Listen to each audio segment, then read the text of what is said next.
Okay, good morning all, welcome to Learners Academy. Good morning बच्चों। देखो, हमने कल कॉम्प्लेक्स नंबर चैप्टर स्टार्ट किया, उसका इंट्रोडक्शन किया। कल इंट्रोडक्शन पार्ट 1 में बेसिक इंट्रोडक्शन किया। आज थोड़ा फर्दर उसको प्रोसीड करेंगे, यानी एक्सरसाइज 5.1 का इंट्रोडक्टरी पार्ट आज से एक्चुअली चलेगा। कल चैप्टर इंट्रोडक्शन था, आज इस एक्सरसाइज 5.1 में क्या क्या चीजें पूछता है उसका इंट्रोडक्शन है। ठीक है, एक टॉपिक हम कर चुके हैं एक्सरसाइज 5.1 इंट्रोडक्शन का, that is equality of complex numbers. हमने लास्ट कवर किया था। ये बताओ, दो कॉम्प्लेक्स नंबर कब इक्वल होते हैं? बोलो, दो कॉम्प्लेक्स नंबर्स कब इक्वल होते हैं? लास्ट कवर किया ना हमने ये चीज। कब होते हैं बताओ? दो कॉम्प्लेक्स नंबर्स कब इक्वल होते हैं? तो जैसे 5 मिनट अपन पहले आ जाते हैं ना, तो अपन आगे देख सकते हैं यहाँ पे, बाहर खड़े रहने के बजाय। हम्म। इतना दूर तो किया ही नहीं, लास्ट एक्चुअली आखिरी एग्जाम्पल ही ये किया है हमने। हाँ, कैसे कब दो कॉम्प्लेक्स नंबर्स इक्वल होते हैं? जब इसका रियल पार्ट इसके रियल पार्ट के इक्वल हो, और इसका इमेजिनरी पार्ट इसके इमेजिनरी पार्ट के इक्वल हो। भाई दोनों बिल्कुल पढ़ाई नहीं कर रहे हो, दोनों के पापाओं को शिकायत लगाऊंगा मैं। मजा नहीं आ रहा आप लोगों को पढ़ाने में, इन शॉर्ट। ऐसे मजा नहीं आता, लास्ट क्वेश्चन कराया उतना वो चीज याद नहीं रहती है, तो फिर मजा नहीं आता। अगर हम 5 मिनट पहले आ चुके हैं, और जैसे अनुष्का नहीं आई है या अनुष्का आ चुकी है, आप नहीं आए हो ना, तो बाहर खड़े रहने के बजाय हम आके रिवाइज कर सकते हैं कल क्या पढ़ा है। मैं हमेशा आगे का स्टार्ट करने से पहले पिछला पूछूंगा। चाहे से आपका कोर्स होता है टाइम पे या नहीं होता है, मुझे मतलब नहीं है। जितना होता है बढ़िया ढंग से करो। 16 चैप्टर हैं, 16 में से 8 हो तो 8 ठीक है, लेकिन 8 ढंग से होने चाहिए। नहीं हो तो नहीं हो, मेरी बला से। आप लोग टाइम पे आते। बाकी मैं तो ऐसे ही पढ़ाता हूँ, मेरा तरीका यही है कि आगे का तभी पढ़ाऊंगा जब पिछला आता है। समझ गए? नहीं तो मैं दोनों के पापा से शिकायत लगाने वाला हूँ, पढ़ाई नहीं कर रहे हो आप बिल्कुल भी। क्लास 10th के मुकाबले क्लास 11th में ज्यादा करनी चाहिए, आप उल्टा कम कर रहे हो। समझ गए? हम्म। ये गेट लगाओ फटाफट। तो इक्वालिटी ऑफ कॉम्प्लेक्स नंबर्स हमने कल ये सीखा था कि इसका इमेजिनरी पार्ट इसके इमेजिनरी पार्ट के बराबर होना चाहिए, इसका रियल पार्ट इसके रियल पार्ट के बराबर होना चाहिए। फॉर एग्जाम्पल हमने ये सीखा, लास्ट नोट्स में भी लिखा है कि a plus I B is a complex number पहला, और दूसरा कॉम्प्लेक्स नंबर है मेरा c प्लस आई डी। ठीक है, तो ये दोनों इक्वल कब होंगे? जब इसका रियल पार्ट इसके रियल पार्ट के बराबर और उसका इमेजिनरी पार्ट इसके, यानी कि ए बराबर सी होना चाहिए, और रियल पार्ट के बराबर, और बी बराबर डी होना चाहिए। राइट? ठीक है, अब आगे बढ़ने से पहले, अलजेब्रा तो आपको स्क्रीन पे दिखाई दे रहा है, लेकिन आगे बढ़ने से पहले एक चीज याद रखना कि कॉम्प्लेक्स नंबर्स में इक्वालिटी तो स्टैब्लिश की जा सकती है इस तरीके से जैसे अभी अपन ने सीखी, लेकिन कॉम्प्लेक्स नंबर में इनइक्वालिटी कभी भी स्टैब्लिश नहीं की जा सकती। इनइक्वालिटी मतलब कॉम्प्लेक्स नंबर को ऐसे कंपेयर नहीं किया जा सकता कि कौन सा कॉम्प्लेक्स नंबर बड़ा है और छोटा है। कभी भी नहीं किया जा सकता। जैसे कि हम रियल नंबर्स में तो कहते थे ना कि भैया 3 ग्रेटर देन 2, कहते थे नहीं कहते थे? 7 लेस देन 10 कहते थे ना, तो ये इनइक्वालिटी होती है, इसको क्या कहते हैं? इनइक्वालिटी। तो रियल नंबर्स में तो इक्वालिटी भी स्टैब्लिश होती थी और इनइक्वालिटी भी स्टैब्लिश होती थी, लेकिन कॉम्प्लेक्स नंबर्स में केवल और केवल इक्वालिटी स्टैब्लिश हो सकती है, इनइक्वालिटी स्टैब्लिश नहीं हो सकती। फॉर एग्जाम्पल, मैंने आपको कहा एक कॉम्प्लेक्स नंबर है बेटा 3 + 2 आयोटा, मैंने दूसरा कॉम्प्लेक्स नंबर कहा बेटा, दूसरा कॉम्प्लेक्स नंबर है 7 - 6 आयोटा। तो मैं आपसे ये तो पूछ सकता हूँ कि दोनों कॉम्प्लेक्स नंबर बराबर है या नहीं है, लेकिन मैं आपसे ये नहीं पूछ सकता हूँ कि दोनों में से बड़ा कौन सा है। ये पूछना ही सेंसलेस है। ये पूछना ही सेंसलेस है। इनइक्वालिटी स्टैब्लिश हो ही नहीं सकती। ऐसे मत कहना कि सर देखो इसका रियल पार्ट है ना, इसका रियल पार्ट से बड़ा है तो ये बड़ा है, ऐसा नहीं। अच्छा, फिर इमेजिनरी पार्ट तो छोटा है, इमेजिनरी पार्ट 2 बड़ा है, -6 छोटा है। और मान लो बड़ा भी होता तो भी मैं ये नहीं कहता कि ये कॉम्प्लेक्स नंबर उस कॉम्प्लेक्स नंबर से बड़ा है। Complex numbers are never greater than और इक्वल टू और less than equal to each other. ठीक है, तो ये नोट डाल के लिखेंगे हम इक्वालिटी वाले में, कल ही बताना था पर थोड़ा मिस हो गया, तो नोट डाल के लिख लो इस बात को, तो फिर अलजेब्रा पे आते हैं। नोट डाल के लिख लो। It is senseless, it is senseless, it is senseless to talk about to talk about the inequality, the inequalities. It is senseless to talk about the inequalities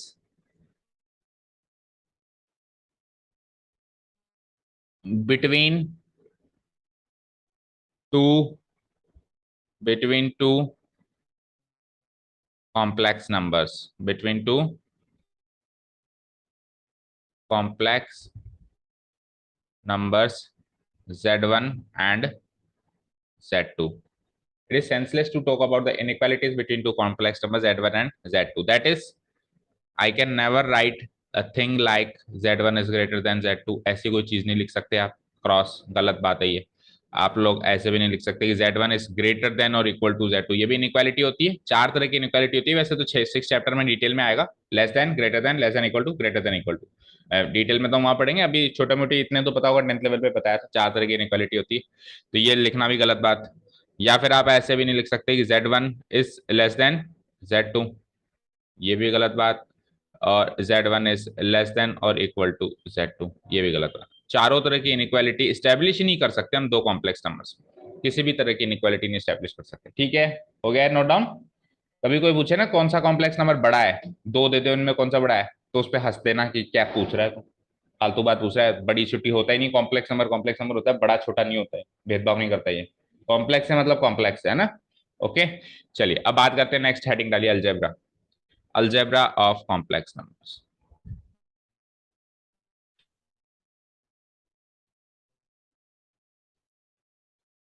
algebra of complex number.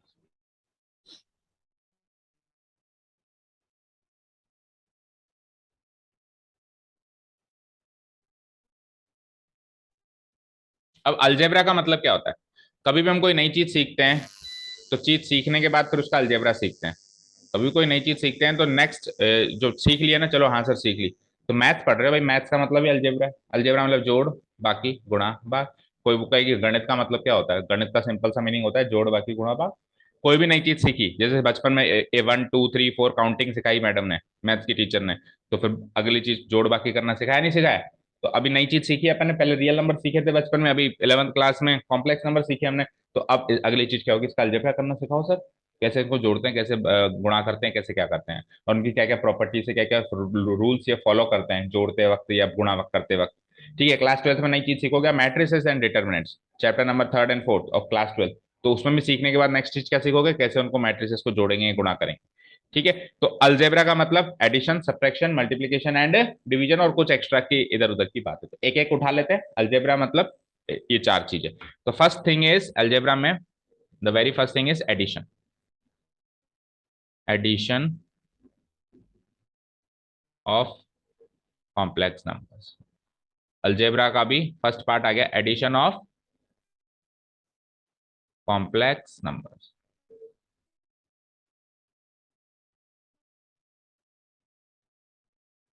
ठीक है, देख पा रहे हो आप screen पे भी? Algebra के बाद पहला क्या है, एडिशन ऑफ कॉम्प्लेक्स नंबर्स। ठीक, अब एडिशन का मतलब क्या होता है, जोड़ना।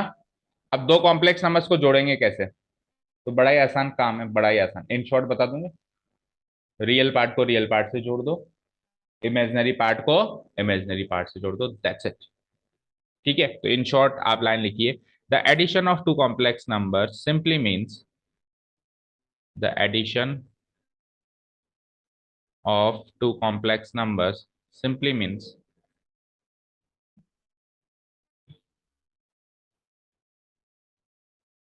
simply means, इसका सिंपल मीनिंग है, means the addition, simply means the addition of their, addition of their respective, addition of their respective real parts and imaginary parts, imaginary parts। ठीक है, दैट इज, मैथमेटिकली लिखते हैं कि if Z1 given है हमको a plus I B, and Z2 given है हमको क्या, C प्लस आई डी। ये हमको दो कॉम्प्लेक्स नंबर्स गिवन है, Z1 एंड Z2, तो इनको जोड़ने का मतलब होगा, देन इनको जोड़ने का मतलब होगा, Z1 प्लस Z2 का मतलब होगा Z1 का रियल पार्ट जोड़ना। रियल पार्ट ऑफ Z1 को क्या लिखते हो आप, री Z1 प्लस Z2 का भी रियल पार्ट जोड़ना, री Z2, प्लस फिर इसका इमेजिनरी पार्ट जोड़ना, आई एम Z1, और फिर उसका भी क्या है जोड़ना, इमेजिनरी पार्ट जोड़ना। समझे क्या? समझे क्या? ठीक है। अब इसका रियल पार्ट क्या है, पहले वाले कॉम्प्लेक्स नंबर का रियल पार्ट क्या है, ए, दैट मीन्स ए, और दूसरे वाले का रियल पार्ट क्या है, सी, ए प्लस सी, प्लस, और फिर यहाँ पे आई तो लग ही जाता है ना भाई, पार्ट तो सी, बी और डी है, इमेजिनरी पार्ट्स तो कौन कौन से हैं, बी और डी, और उसको जोड़ने के बाद फिर बाहर क्या लग जाएगा, आई लग जाएगा। तो क्या हो जाएगा ये, बी प्लस डी, या आई पहले भी लगा सकते हो, आई इंटू बी प्लस डी। समझ आया क्या? आई पहले लगा दो, ये आई हम जनरली पहले लगाते हैं ना, जब अपन नंबर लिख देते हैं ना, जैसे बी और डी की वैल्यू आ जाएगी 3 4 5, तब तो आई बार में लगाते हैं, जैसे 3 आयोटा 5 आयोटा। लेकिन अगर जब ये नंबर्स गिवन नहीं होते और अल्फाबेटिक ऑर्डर में रहते हैं, मतलब अल्फाबेटिक फॉर्म में रहते हैं बी और डी, तो फिर हम आई पहले लगाते हैं ना। ठीक है, क्लियर? तो जोड़ना काफी आसान हो गया। बताओ एक एग्जाम्पल ले लूं? बोलो, इसमें तो शायद ही कोई दिक्कत हो। आई पहले,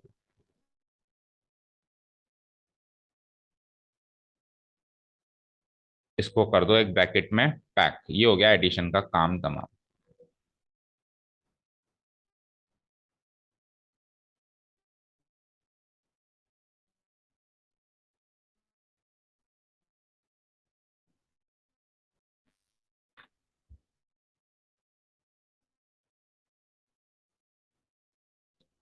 ठीक है साहब, ये हो गया एडिशन का काम। ठीक है, अब एक एग्जांपल ले लेता हूँ यहीं पे ही, लगे हाथ। देखो, अगर मैंने कहा Z1 है 3 + 2 आयोटा, और मैंने कहा Z2 है 7 कुछ भी ले लो, जैसे √3 आयोटा, ऐसे ले लिया मैंने। तो मैंने कहा Z1 और Z2 को जोड़ना जरा। तो आप क्या करोगे, इसके रियल पार्ट को रियल पार्ट से जोड़ दोगे, 3 और 7 10, और इसके इमेजिनरी पार्ट को इमेजिनरी पार्ट से जोड़ दोगे। इसका इमेजिनरी पार्ट क्या है, 2, इसका √3, और 2 + √3 जुड़ तो सकता नहीं है, तो उसको सिंपली लिख देंगे 2 + √3 आयोटा। ये आ गया आंसर, बड़ा सरल है। रियल पार्ट को रियल पार्ट से जोड़ना है, रियल पार्ट को ए को सी से जोड़ना है, जोड़ दिया, ये इस नए वाले कॉम्प्लेक्स नंबर का रियल पार्ट बन गया, है ना, और बी को डी से जोड़ दिया, तो ये नए वाले कॉम्प्लेक्स नंबर का इमेजिनरी पार्ट बन गया ना। ठीक है, क्लियर है यहां तक? ठीक है। अब इसके कुछ रूल, कुछ प्रॉपर्टीज हैं जो ये एडिशन फॉलो करता है। हालांकि जब अपन बचपन में रियल नंबर्स को जोड़ना सीखे थे ना, कि 2 और 3 5 होते हैं, 3 और 7, उस टाइम भी टीचर ने एडिशन की कुछ रूल्स और कुछ प्रॉपर्टीज बताए थे।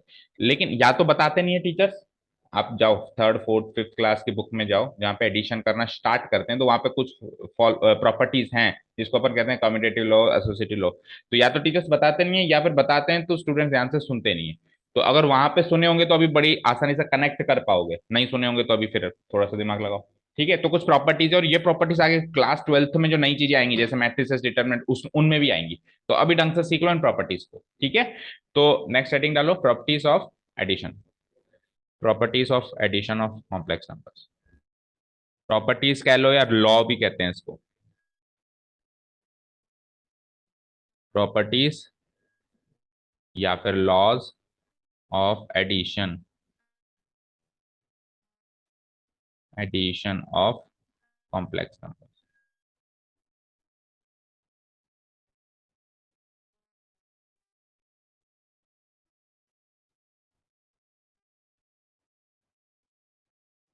लिख लिया?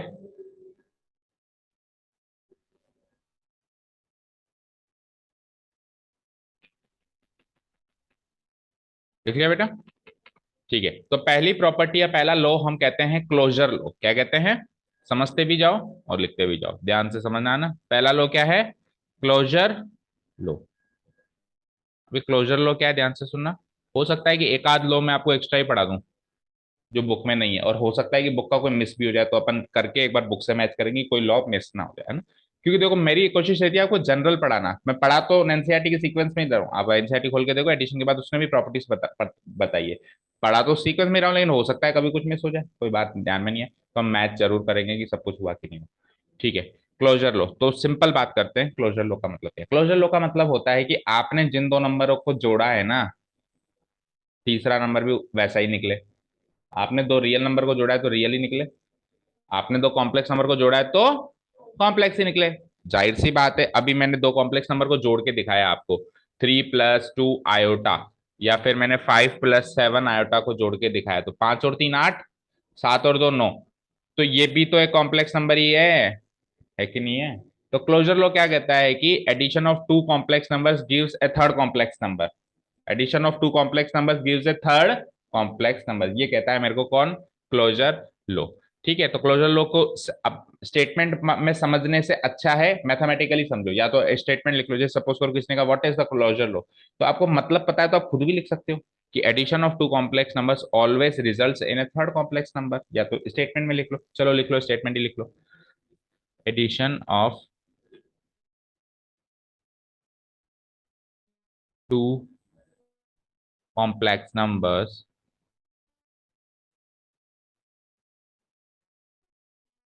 always results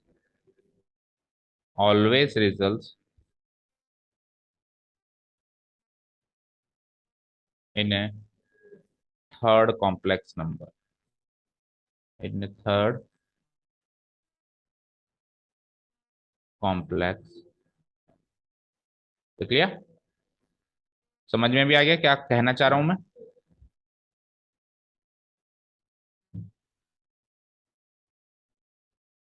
ठीक है, दैट इज, इसको मैथमेटिकली लिखते हैं, कहना क्या चाह रहा हूं मैं, दैट इज, अगर मैंने Z1 + Z2 किया है तो बदले में एक Z3 नाम का कॉम्प्लेक्स नंबर ही मिलने वाला है, मिलने वाला है। ठीक है, जैसे Z1 है मेरे पास कि A+I B, ये Z1 है। ठीक है, Z2 है मेरे पास C+ID। ठीक है, तो जो बदले में आंसर आएगा, जो बदले में आंसर आएगा वो क्या आएगा? अभी अभी करके बताया था मैंने एडिशन आपको, बोलो, एडिशन करके बताया था ना दो का, तो करो इनका एडिशन, क्या आएगा? कैसे ऐड करोगे इसको? रियल पार्ट को रियल पार्ट से जोड़ोगे, तो A+C+ आई लगा दो यहाँ पे, और इमेजिनरी पार्ट को इमेजिनरी पार्ट से जोड़ो तो B+D, ऐसे ही जोड़ोगे। अच्छा जी, अब यहाँ पे A B C D तो रियल नंबर्स है ना, बोलो है कि नहीं है? तो ए और सी का जोड़ भी तो एक रियल नंबर होगा, और बी और डी का जोड़ भी एक रियल नंबर होगा, तो ये अगेन एक कॉम्प्लेक्स नंबर का फॉर्मेट है या नहीं है? इसको कैपिटल ए ले लो, इसको, इसके जोड़ को कैपिटल ए ले लो, ए और सी के जोड़ को कैपिटल लेटर ए ले लो, और बी और डी के जोड़ को कैपिटल लेटर बी ले लो, तो ये अगेन एक कॉम्प्लेक्स नंबर का फॉर्मेट है या नहीं है? A+I × कैपिटल बी बन गया ना, बोलो। तो मैं इसको लिख सकता हूं इक्वल टू, कैपिटल ए का फॉर्मेट दे दो इसको, +I × कैपिटल। तो अगेन एक कॉम्प्लेक्स नंबर ही मिला मुझे, चेक करो, अगेन एक क्या मिला मुझे? कॉम्प्लेक्स नंबर ही मिला। लेट अस से ये तो था Z1 + Z2, और आंसर आखिरी में भी मुझे क्या मिला? Z3 मिला।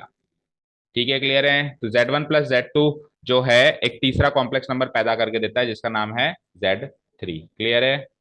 ये है क्लोजर लो, समझ आया? काफी आसान चीज है, ठीक है ना, काफी आसान ये चीज है।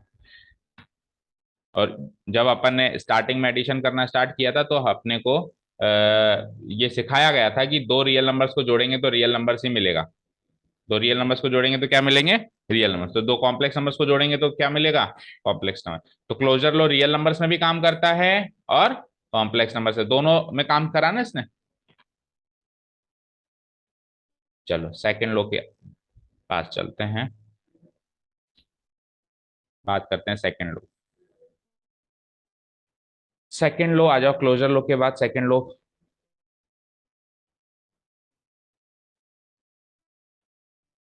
सेकंड लॉ होता है कॉम्यूटेटिव लॉ, और ये बड़ा इंपॉर्टेंट है। कॉम्यूटेटिव, एसोसिएटिव, डिस्ट्रीब्यूटिव, ये तीन लॉ बड़े इंपॉर्टेंट है क्योंकि ये क्लास 12th में बार बार आएंगे।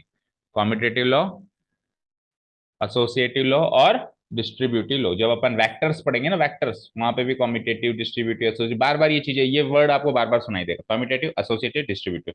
तो अब ये तीन लॉ अभी समझ लो, कम्यूटेटिव, एसोसिएटिव, डिस्ट्रीब्यूटिव अभी नहीं पढ़ा पाऊंगा मैं, डिस्ट्रीब्यूटिव मल्टीप्लीकेशन हो जाएगा तब पढ़ा पाऊंगा, अभी कम्यूटेटिव एसोसिएटिव तब पढ़ा दूंगा। पहले आया है मैं कह रहा हूँ ना, जब फोर्थ फिफ्थ में पढ़ते थे ना तो एडिशन में आते थे ये, लेकिन उस टाइम या तो टीचर्स नहीं, मैं दोनों बातें बता रहा हूँ, जरूरी नहीं है कि आपकी गलती है, कई बार टीचर्स भी नहीं पढ़ाते, सोचते हैं क्या पढ़ाना है, ये जोड़ बाकी तो है, ठीक है ना। बट वो उस टाइम क्रूशल हो जाता है, अगर वो पढ़ा देते तो ये लोग अच्छे से समझ में आ जाते हैं। कोई बात नहीं, अभी समझेंगे अच्छे से। तो देखो कॉम्पिटेटिव का सीधा सीधा मतलब समझो ध्यान से, कोई बात नहीं, हम 2 की जगह 3 इंट्रोडक्टरी क्लास कर लेंगे, कोई फर्क नहीं पड़ता, ढंग से समझो चीज को, है ना। आप आगे होकर कह दो कि सर मुझे तो नहीं समझ आ रहा, आप थोड़ा धीरे पढ़ाओ, मैं पढ़ा दूंगा, बट मेरे को लगना चाहिए कि हाँ आप समझना चाह रहे हो, आपको समझने की इच्छा, आप कुछ सीखना चाह रहे हो जानबूझ के, ठीक है। ऐसा मुझे ऐसा फील नहीं होना चाहिए कि आपको बर्डन लग रहा है कि सर पढ़ाए जा रहे हैं, पढ़ाए जा रहे हैं, ठीक है ना। 2 की जगह 3 कर लेंगे आज, ढंग से एक काम करते हैं, अलजेब्रा कर लेते हैं ना। कॉम्पिटेटिव लो, कॉम्पिटेटिव का सीधा सीधा मतलब है उल्टा फुल्टा, माइंड में फिट बैठा लो, बस कभी नहीं भूलोगे क्या मतलब है। कॉम्पिटेटिव का सीधा सीधा मतलब उल्टा फुल्टा। भाई 3 और 5 को जोड़ना और 5 और 3 को जोड़ना बराबर है कि नहीं है। 3+5 = 5+3 बराबर रिजल्ट मिलेगा नहीं मिलेगा। 7+10 = 10+10 बराबर रिजल्ट मिलेगा नहीं मिलेगा। 200+100 = 100 + 200 बराबर रिजल्ट मिलेगा नहीं मिलेगा। A+B = B+A बराबर रिजल्ट मिलेगा नहीं मिलेगा।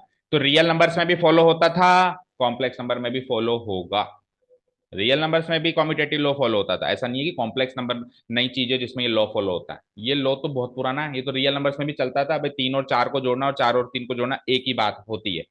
तो एडिशन के अंदर, जोड़ने के अंदर कॉम्पिटेटिव लॉ फॉलो होता है, चाहे से नंबर्स रियल हो चाहे से नंबर्स कॉम्प्लेक्स हो, ठीक है, समझ आ गया। तो कॉम्प्लेक्स लॉ, कम्यूटेटिव लॉ का मतलब उल्टा फुल्टा, ठीक है।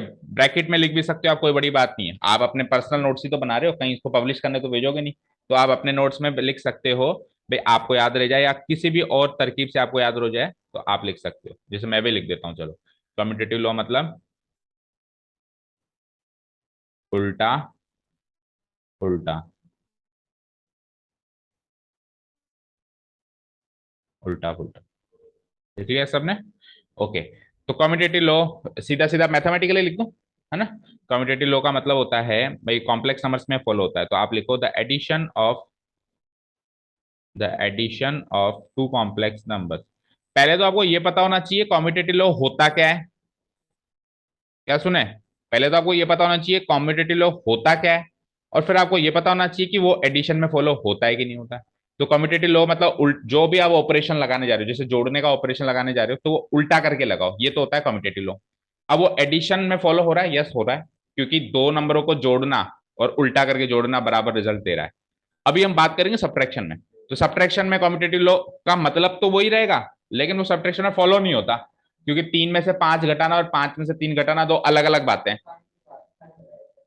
उल्टा हो जाएगा, एक दूसरे के नेगेटिव आंसर आएंगे। जैसे 3 में से 5 घटाओगे तो -2, 5 में से 3 घटाओगे तो +2, तो -2 + 2 are two different numbers, they are not the same result, ठीक है, तो वहां फॉलो नहीं होगा। मल्टीप्लीकेशन में फिर होगा, मल्टीप्लीकेशन में फिर होगा, 3 × 5 करूं या 5 × 3 करूं बराबर। अच्छा मल्टीप्लीकेशन में कभी कभी नहीं होता है, वो कब नहीं होता है, जब हम आगे वेक्टर्स सीखेंगे, वेक्टर्स के मल्टीप्लीकेशन में भी कभी तो होता है कभी नहीं होता है। तो कॉम्यूटेटिव लॉ क्या होता है वो पता होना चाहिए, कहाँ कहाँ फॉलो होगा नहीं होगा, फिर ये आपको बताया जाएगा जैसे जैसे कोर्स आगे चलेगा। यहाँ तो हो रहा है, यहाँ तो हो रहा है, तो क्या लिखेंगे, the addition of two complex numbers follows, शायद ये आपके सेट्स वाले चैप्टर में भी आया है, चैप्टर नंबर 1 में शायद आया है। दो सेट्स को अपन यूनियन या वो करते हैं ना, तो A union B = B union A होता है, मैंने तो पढ़ा है A यूनियन B बराबर, तो वहां पे भी कॉम्पिटेटिव लॉ फॉलो हुआ ना, आया ना। आप नहीं आए सेट्स वाले चैप्टर में, जो जो आए थे मैंने उनको तो पढ़ा है, you can watch the videos कि उसमें भी फॉलो होता है। The addition of two complex numbers follows the commutative law, follows the commutative law.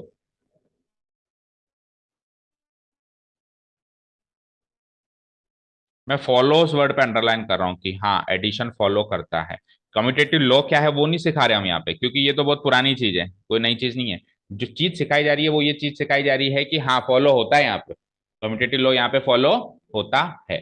That is mathematically इसको लिखें तो Z1 + Z2 कर दूं तो वो बराबर होगा किसके, Z2 + Z1 करने के, समझ आया। Z1 + Z2 कर दूं तो वो बराबर होगा किसके, Z2 + Z1 करने के। अब देखो इसको मैं ज्यादा डिटेल में नहीं कर रहा हूँ, शॉर्ट में देख लो, देखो Z1 सपोज करो मैंने लिखा A + IB, Z2 लिखा मैंने, सपोज करो C प्लस ID। तो इनको जब मैंने जोड़ा तो A प्लस सी मिला मुझे, यहाँ से रियल पार्ट को रियल पार्ट से जोड़ा और इमेजिनरी पार्ट को इमेजिनरी पार्ट से जोड़ा तो B प्लस डी मिला। इधर आ जाओ, Z2 पहले लिख लिया, Z2 यानी C प्लस ID पहले लिख लिया, और Z1 बाद में लिख लिया, यानी A प्लस IB बाद में लिख दिया। अब जोड़ो तो C प्लस ए लिखोगे, यहाँ पे क्या लिखोगे, C प्लस ए प्लस आई को कॉमन निकाल के D प्लस बी लिखोगे। अब ए बी सी डी तो रियल नंबर ही है ना, और रियल नंबर्स में कॉम्यूटेटिव लॉ फॉलो होता है, तो हम बहुत पहले सीख चुके हैं, तो उसको तो एज ए रिजल्ट यूज करेंगे। तो ये ए प्लस सी करें या सी प्लस ए करें कोई फर्क नहीं पड़ता, क्योंकि ये रियल नंबर्स हैं, रियल नंबर्स का जो जोड़ होता है वो कॉम्यूटेटिव होता है, और बी और डी भी तो रियल नंबर्स हैं, तो बी प्लस डी करें या डी प्लस बी करें, तो ये ए प्लस सी अगर सी प्लस ए के बराबर है, बी प्लस डी अगर डी प्लस बी के बराबर है, तो overall Z1 plus Z2 equal to Z2 plus Z1 के बराबर हो गया ना। क्योंकि देखो अभी भी रियल पार्ट के बराबर हो गया, और इमेजिनरी पार्ट के बराबर हो गया, तो यानी कि ये दो कॉम्प्लेक्स नंबर इक्वल हो गए। तो Z1 प्लस Z2 जो कॉम्प्लेक्स नंबर देगा और Z2 प्लस Z1 जो कॉम्प्लेक्स नंबर देगा, वो दोनों क्या हो गए, बराबर हो गए। दैट मीन्स दोनों का जोड़ क्या हो गया, बराबर हो गया। That means commutative law follow हो गया। ठीक है, तो शॉर्ट में ही लिखो, ये पूरा डिटेल मत लिखो, बाकी आप समझ में आपको आ जाना चाहिए। क्लियर है, तो इसको कर दो ब्रैकेट में पैक। ये हो गया आपका कॉम्यूटेटिव लॉ। अब अगला है एसोसिएटिव लॉ। अगला क्या है, एसोसिएटिव लॉ। नंबर कौन सा हो गया ये, थर्ड।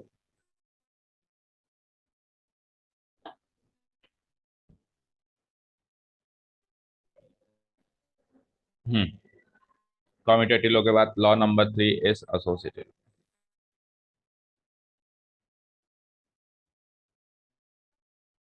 अब अगेन पहले आपको एसोसिएटिव लॉ का मतलब पता होना चाहिए ना।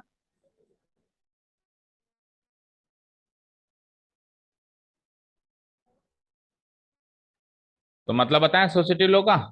देखो एसोसिएट करने का मतलब क्या होता है, किसी से मिलना। एसोसिएट कहते हैं ना, लोगों से एसोसिएट हुआ करो, एसोसिएशन करना, मेल मिलाव करना। ठीक है ना, एसोसिएट होने का मतलब इन्वॉल्व होना, किसी चीज में क्या करना, इन्वॉल्व होना।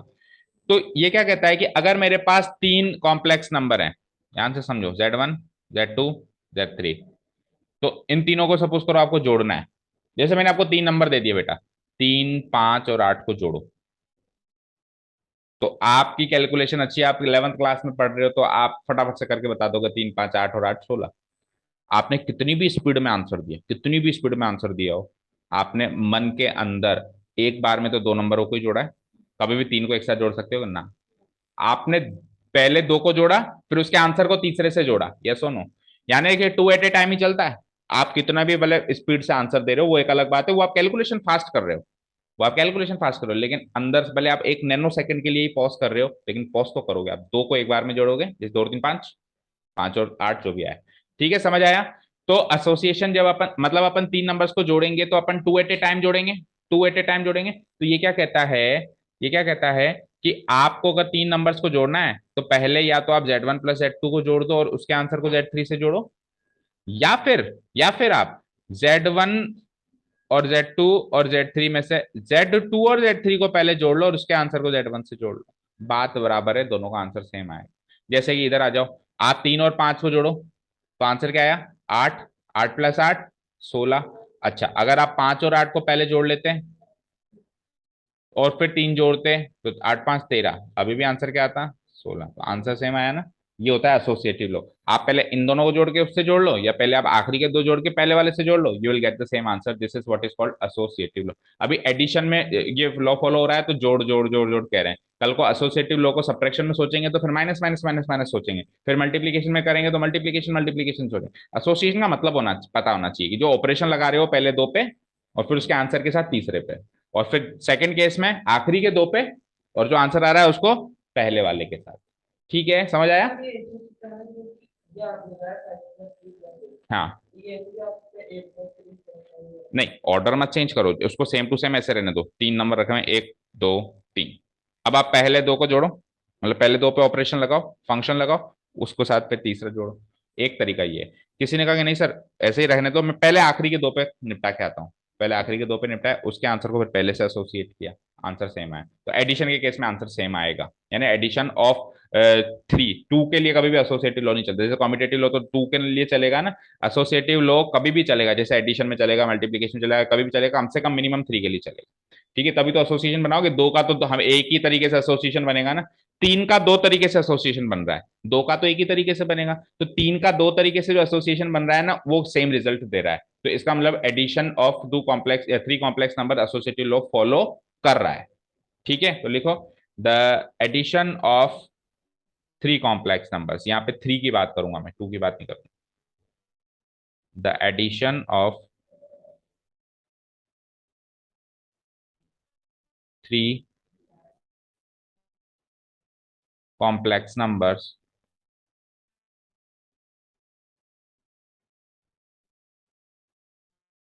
follows follows the associative law, follows the associative law,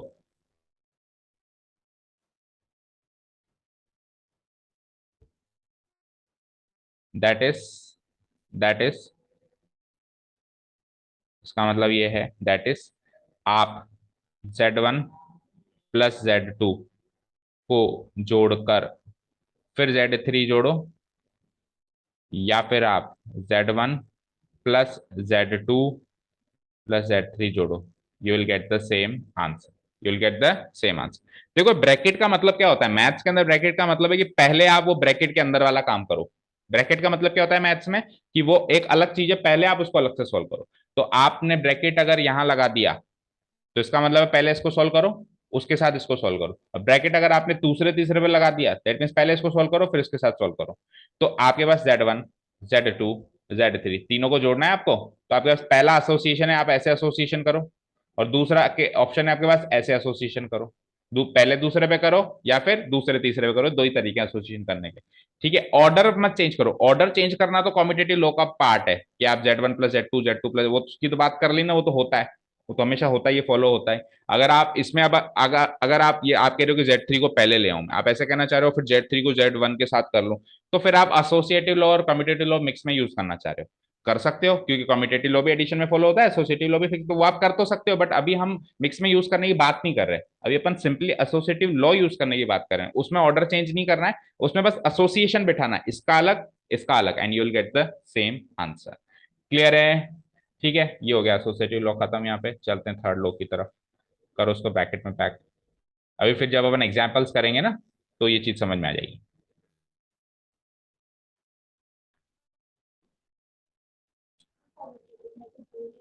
commutative हमेशा दो में, मतलब कॉम्यूटेटिव लॉ चेक करने के लिए 2 नंबर्स लेने, एसोसिएटिव लॉ चेक करने के लिए 3 नंबर्स लेने।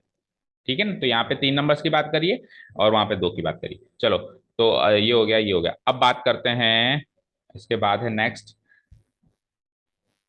क्लोजर लॉ हो गया, कम्यूटेटिव लॉ हो गया, एसोसिएटिव लॉ हो गया, डिस्ट्रीब्यूटिव लॉ तो बाद में आएगा। हाँ, अब आओ नेक्स्ट, लिखिए fourth number point, existence of existence of additive identity, existence of additive identity, ये क्या नई चीज है? देख, इसके नोट्स बनाने में ही टाइम लगेगा, इसकी एक्सरसाइज तो यूं ही सॉल्व होगी, बच्चों वाली लगेगी, और मैं चाहूं तो अभी तक तो एक एक्सरसाइज खत्म ही करा चुका होता है, नोट्स वोट्स नहीं बनवाते तो, बट बिकॉज ये बहुत इंपॉर्टेंट है, क्योंकि आपको स्कूल में भी नहीं बनवा रहे और यहाँ में भी नहीं बनवाओ, तो फिर आप कब सीखोगे? तो कोई जगह नहीं बची जहाँ पे इसको सीखोगे। ठीक है, एग्जिस्टेंस ऑफ एडिटिव आइडेंटिटी, अब ध्यान से सुना, एडिटिव आइडेंटिटी का मतलब क्या है? एडिटिव आइडेंटिटी का मतलब ये होता है, एक ऐसी एक ऐसा नंबर या एक ऐसी कोई चीज जिसको किसी के साथ जोड़ने पर उस नंबर की, जिसके साथ आप जोड़ रहे हो, उस नंबर की आइडेंटिटी ही ना बदले, यानी वो जैसा है वैसा का वैसा रहे। फिर से सुनो, मैंने कहा, मैंने पूछा यार 5 की आइडेंटिटी आइडेंटिटी क्या होगी, मैंने एक नंबर लिया 5, क्या लिया मैंने नंबर 5, मैंने कहा इसकी एडिटिव आइडेंटिटी बताओ। तो आपको एक ऐसा नंबर सोचना है जिसको इसके साथ जोड़ने पर इसकी आइडेंटिटी नहीं बदलनी चाहिए, तो ऐसा नंबर है ना मेरे पास 0, इसकी आइडेंटिटी बदली क्या? देखो पहले भी 5 था, आज भी 5 है, तो 0 इस 5 की एडिटिव आइडेंटिटी हो गई, जीरो इस 5 की क्या हो गई? तो आप कॉमन सेंस से सोच सकते हो कि जीरो हर एक नंबर की एडिटिव आइडेंटिटी होती है। तो एडिटिव आइडेंटिटी एग्जिस्ट करती है ना, तो मैं कहूंगा यस, एडिटिव आइडेंटिटी एग्जिस्ट। और वो एडिटिव आइडेंटिटी, वो नंबर क्या है, वो आइडेंटिटी क्या है, मतलब वो नंबर क्या है जो एडिटिव आइडेंटिटी का काम करेगी, वो नंबर है जीरो। वो नंबर है जीरो।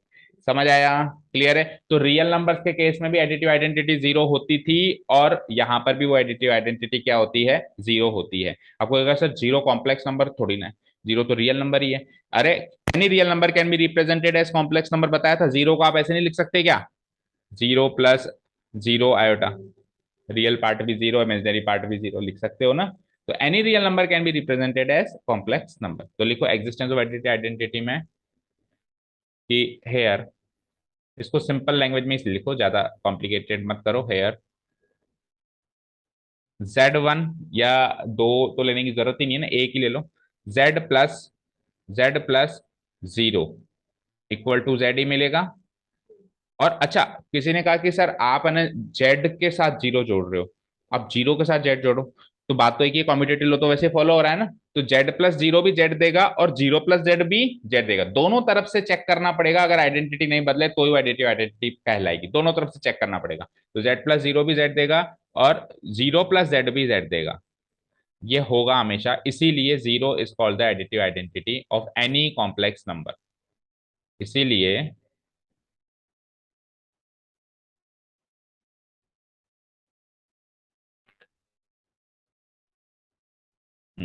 सो इसीलिए so zero is called, zero को कोई कॉम्प्लेक्स नंबर के फॉर्मेट में लिखो। Zero equal to complex number के फॉर्मेट में कैसे लिखेंगे इसको? जीरो प्लस जीरो आयोटा, ठीक है ना, is called the additive identity, is called the additive identity, identity of any complex number, of any, zero equal to zero plus zero iota is called the additive identity of any complex number z, of any complex number. ठीक है, हो गया यहां तक?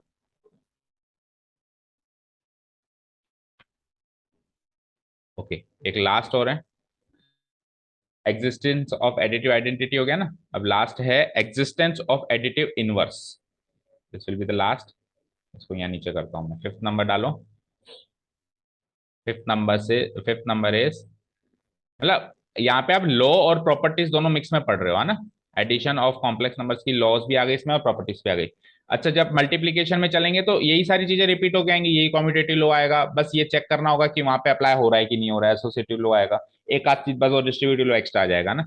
Existence of additive inverse, existence of additive inverse, ये क्या नई चीज है, ये देखते हैं। तो एग्जिस्ट करता है या नहीं करता है, वो समझने से पहले तो ये समझना पड़ेगा ना कि एडिटिव इनवर्स है क्या चीज। एग्जिस्ट करते मतलब वो चीज मौजूद है या नहीं है हमारे पास। जैसे एडिटिव आइडेंटिटी मैंने समझाया, क्या चीज? एक ऐसी चीज जिसको जोड़ने पर उस सामने वाले बंदे की आइडेंटिटी ना बदले, वो होती है एडिटिव आइडेंटिटी। तो ऐसी चीज आपने कहा सर मौजूद है, ऐसी चीज जीरो है। जीरो को किसी के साथ भी जोड़ो, वो सामने वाले की आइडेंटिटी तक नहीं बदलने देता। तो जीरो एडिटिव आइडेंटिटी एग्जिस्ट करती है, करती है। तो मैंने लिख दिया कि zero is called the additive identity of any complex number z। ठीक है, तो अब एडिटिव इनवर्स समझने से पहले तो ये समझना पड़ेगा कि एडिटिव इनवर्स होता क्या है। एग्जिस्ट करना तो बात की बात है कि करेगा कि नहीं करेगा। तो एडिटिव इनवर्स क्या होता है, ध्यान से सुनना। एडिटिव इनवर्स मतलब वही, एक ऐसी कोई चीज है, ऐसे कोई कॉम्प्लेक्स नंबर, कोई कॉम्प्लेक्स नंबर की बात हो रही है, एक ऐसा कोई कॉम्प्लेक्स नंबर जिसको एडिशन करने पर, किसी भी नंबर के साथ एडिशन करने पर बदले में आंसर एडिटिव आइडेंटिटी मिले। और एडिटिव आइडेंटिटी क्या होती है? जीरो। दैट मीन्स ऐसा कोई नंबर सोचना है जिसको उसके साथ जोड़ने पर हमेशा आंसर जीरो मिले। तो ऐसा नंबर, जैसे थ्री के साथ क्या जोड़ूं कि जीरो मिले? थ्री के साथ क्या जोड़ूं कि जीरो मिले? -3। सेवन के साथ क्या जोड़ूं तो उसको मुझे माइनस जीरो मिले? -7। टेन के साथ क्या जोड़ूं कि मुझे जीरो मिले? जीरो ही क्यों सोच रहे हो? क्योंकि जीरो एडिटिव आइडेंटिटी, बदले में आंसर एडिटिव आइडेंटिटी मिलनी चाहिए, और वो मैं पहले डिसाइड कर चुका हूं कि वो जीरो है। तो बदले में अब आपको क्या सोचना है कि जीरो मिले। तो किसी भी नंबर के साथ उसी का नेगेटिव नंबर जोड़ने से वो जीरो मिलता है, यानी किसी भी नंबर का नेगेटिव उस नंबर का एडिटिव इनवर्स कहलाता है। किसी भी नंबर का नेगेटिव, किसी ने कहा 10 का एडिटिव इनवर्स बताओ, -10। क्योंकि 10 के साथ वो नंबर सोचना है जिससे एडिटिव आइडेंटिटी जीरो मिल रही है। ठीक है, क्लियर। तो एग्जिस्टेंस ऑफ एडिटिव इनवर्स में आप लिखिए here, here z plus minus of z gives me additive identity zero. अच्छा, बोथ वे से, दोनों तरीके से, कम्यूटेटिव तरीके से होना चाहिए, जैसे इधर से जोड़ो चाहे से इधर से जोड़ो। जैसे एडिटिव आइडेंटिटी में मैंने दोनों तरीके से चेक किया ना, वैसे ही इसमें भी मैं दोनों तरीके से चेक करूंगा तो बिल्कुल जीरो मिलेगा। चाहे से मैं z प्लस माइनस जेड करूं तो भी मुझे जीरो मिलेगा, या फिर मैं माइनस जेड प्लस जेड करूं तो भी मुझे जीरो मिलेगा। एडिटिव आइडेंटिटी मिल रही है ना मुझे, तो मैं लिख सकता हूं so we can say the we can say minus z. Minus z का मतलब समझ जाना कि negative of a complex number है ना। So minus z is called the is called the additive inverse is called the additive inverse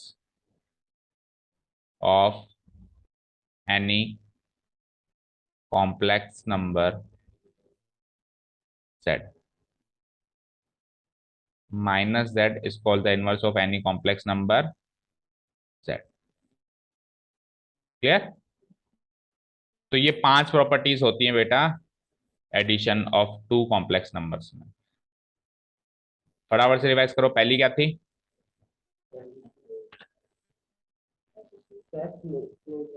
closure low. Closure लो का मतलब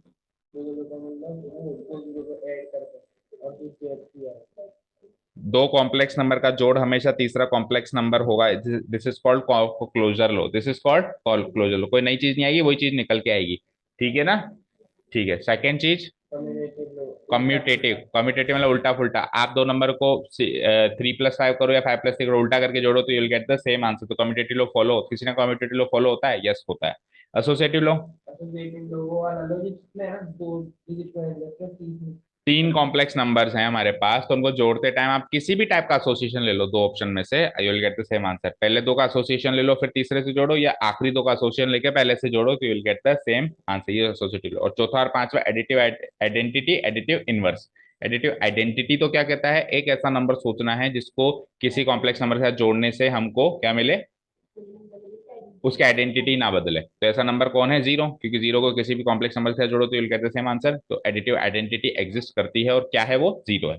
फिर किसी ने कहा एडिटिव इनवर्स, तो एडिटिव इनवर्स मतलब ऐसा नंबर जिसको किसी नंबर से जोड़ने पे आंसर में एडिटिव आइडेंटिटी मिले, पिछली चीज मिले। तो पिछली चीज का आंसर जीरो हम निकाल के आए, दैट मीन हमको जीरो चाहिए, तो जीरो लाने के लिए हमको उसी नंबर का नेगेटिव जोड़ना पड़ेगा। तो किसी ने कहा जेड की एडिटिव इनवर्स, तो आप कहोगे माइनस जेड। किसी ने कहा जेड की एडिटिव आइडेंटिटी, तो आप कहोगे जीरो। एडिटिव आइडेंटिटी तो किसी भी नंबर की जीरो है, किसी भी नंबर की एडिटिव आइडेंटिटी क्या है? जीरो, चाहे से कॉम्प्लेक्स है चाहे से रियल है।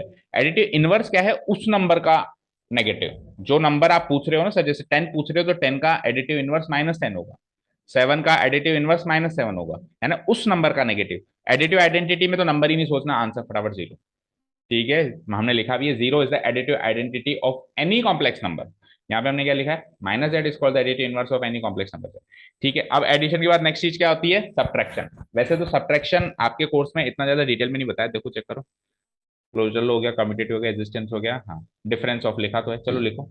लेकिन देखो डिफरेंस को ना एडिशन के फॉर्म में भी सीख सकते हैं हम। किसी ने कहा 5 में से 3 घटाओ, देखो इधर देखो, किसी ने कहा 5 में से 3 घटाओ, मैंने कहा सर मैंने डिफरेंस सीखा ही नहीं है, मैंने तो जोड़ना सीखा है, तो मैं ऐसे भी लिख सकता हूँ उसको। अब आप इसमें जोड़ने वाले सारे रूल्स लगा दो ना, वही कम्यूटेटिव लो, वही एसोसिएटिव लो, वही सब कुछ सब कुछ सब कुछ, सेम चीज होगी नहीं होगी। ठीक है, तो एक्चुअली डिफरेंस को एडिशन से डिफरेंट चीज नहीं देखी जाती, बट फिर भी लिया हुआ है टॉपिक तो आप लिख दो, डिफरेंस और subtraction of two complex number.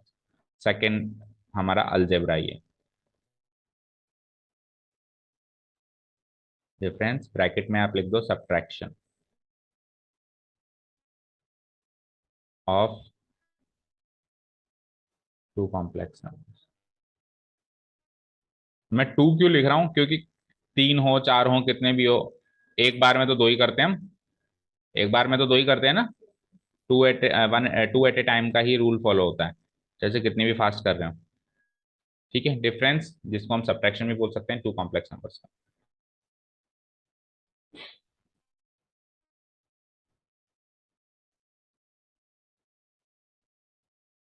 ठीक है।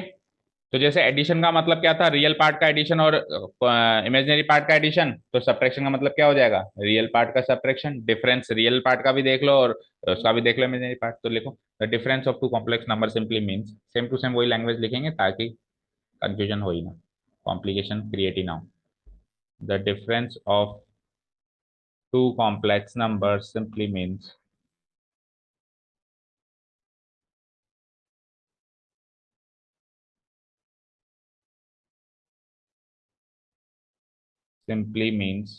the difference of two complex numbers simply means the difference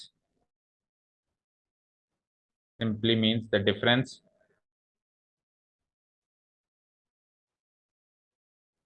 of their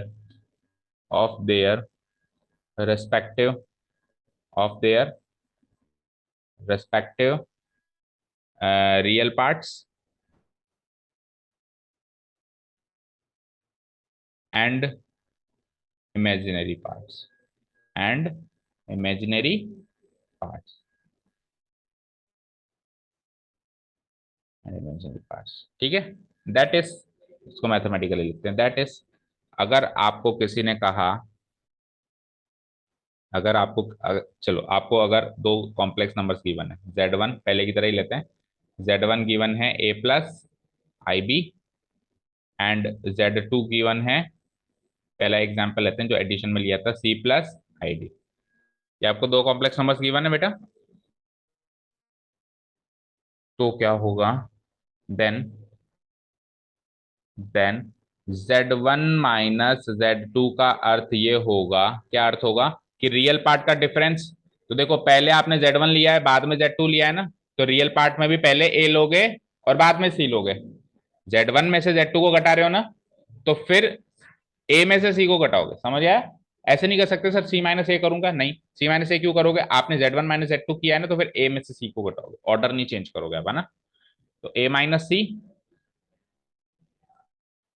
plus, plus तो लगता है, देखो जब भी अपन कॉम्प्लेक्स नंबर बना रहे हैं तो रियल पार्ट और इमेजिनरी पार्ट के बीच में क्या लगता है, प्लस तो लगता है, ठीक है। तो प्लस लगा दिया, अब ऐसे नहीं कहोगे सर डिफरेंस कर रहे हैं तो माइनस लगाओ, अरे वो डिफरेंस कर रहे हैं तो रियल पार्ट का डिफरेंस कर दिया ना, और अभी इमेजिनरी पार्ट का भी कर दूंगा, लेकिन कॉम्प्लेक्स नंबर के फॉर्मेशन में तो बीच में प्लस ही लगेगा, नहीं तो कॉम्प्लेक्स नंबर नया फॉर्मेट हो रहा है, ठीक है, plus.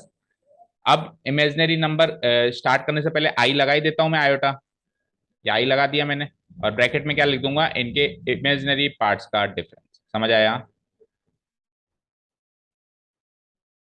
Then Z1 minus Z2 will be equal to A-C plus I-B। अब आपको यहाँ से सोच सकते हो कि देखो ये भी एक रियल नंबर ही देगा आपको और ये भी एक दूसरा रियल नंबर ही देगा, तो देखो बदले में वापस एक कॉम्प्लेक्स नंबर मिला, मिला ना। तो क्लोजर लो यहाँ पे भी फॉलो हो रहा है, एडिशन के साथ सब्ट्रैक्शन में भी फॉलो हो रहा है, ठीक है, क्लियर। तो A-C प्लस आई इंटू B-D, इसको तो कर दो ब्रैकेट में पैक, और फिर चलते हैं इसकी प्रॉपर्टीज पे। और इसकी प्रॉपर्टीज जो हैं वो सारी प्रॉपर्टीज फॉलो नहीं होती है, मतलब जितनी जितनी वहां फॉलो हो रही थी ना, वहां पे ये फॉलो नहीं होती है, ना तो उल्टा फुल्टा फॉलो होता है ना एसोसिएशन फॉलो होता है, बस ये एक दो मेन चीजें देखनी है अपने। ये तो मतलब समझ में आ गया ना आपको Z1 माइनस Z2 करने का। जैसे सपोज करो मैंने कहा इधर देखो Z1 इक्वल टू 3 + 2 आयोटा, और Z2 मैंने कहा 2 + 5 आयोटा, मैंने कहा Z1 माइनस Z2 करना बेटा, तो आप क्या करोगे, रियल में से रियल घटाओ, 3 में से 2 गया 1, और 2 में से 5 गया -3, ऐसे लिख सकते हो, या फिर शॉर्ट में अगले स्टेप में क्या लिख दोगे, 1 - 3 आयोटा, आंसर। ठीक है ना, करना आ गया ना सब्ट्रैक्शन। चलो इसकी प्रॉपर्टीज देखो, मेरे हिसाब से तो बस यही होगी, कम्यूटेटिव भी फॉलो नहीं होता, वो भी फॉलो नहीं होता, फिर भी देख लेते हैं। अच्छा सीधे ही मल्टीप्लीकेशन पे आ गया है, तो उसने तो कुछ बात नहीं बताई, लेकिन हम दो बातें एक्स्ट्रा बताएंगे कि कम्यूटेटिव लॉ यहाँ पे फॉलो नहीं होता और एसोसिएटिव लॉ भी यहाँ पे फॉलो नहीं होता। ठीक है, तो लिखिए प्रॉपर्टीज में बस दो बातें लिख दो काफी।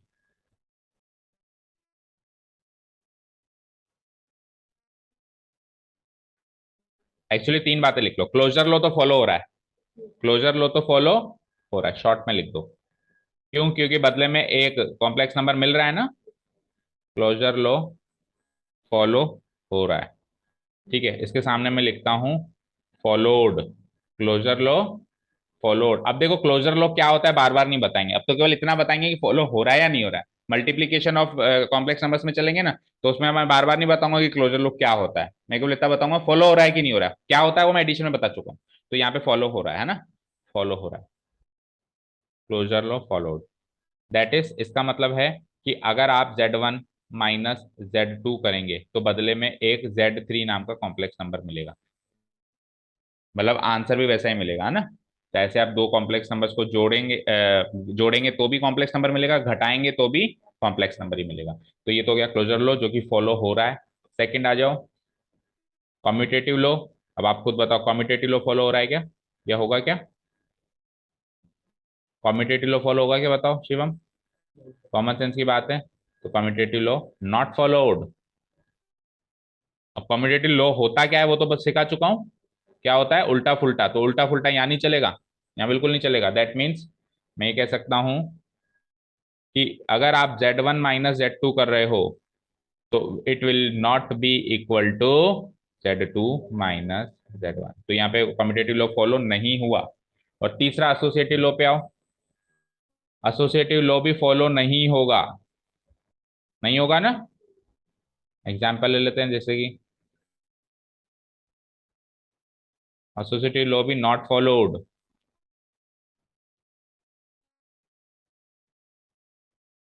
ठीक है, दैट इज, अगर आप तीन कॉम्प्लेक्स नंबर्स का एसोसिएशन ले तो Z1 माइनस Z2 करके फिर माइनस Z3 करूं, जहां पे पहले प्लस प्लस प्लस लगा रहे थे अभी क्या लगाएंगे, माइनस माइनस माइनस, तो ये अलग आएगा आंसर, ये अलग आएगा। अगर आप एसोसिएशन Z2 और Z3 का पहले कर लें तो, अगर आप आखिरी वालों का एसोसिएशन पहले कर लेंगे और पहले वालों का एसोसिएशन पहले कर लेंगे तो इधर से अलग आंसर लाओगे और उधर से अलग आंसर लाओगे, लाओगे ना। बताइए, यहाँ तक क्लियर है सारी बात, यहाँ तक क्लियर है। ठीक है, एग्जाम्पल लो, जैसे सपोज करो यहाँ पे मैंने कहा Z1 तो मैंने कह दिया, सपोज करो 3 + 2 आयोटा कह दिया, ठीक है। और माइनस Z2 कह दिया मैंने 5 + 10 आयोटा कह दिया, ठीक है।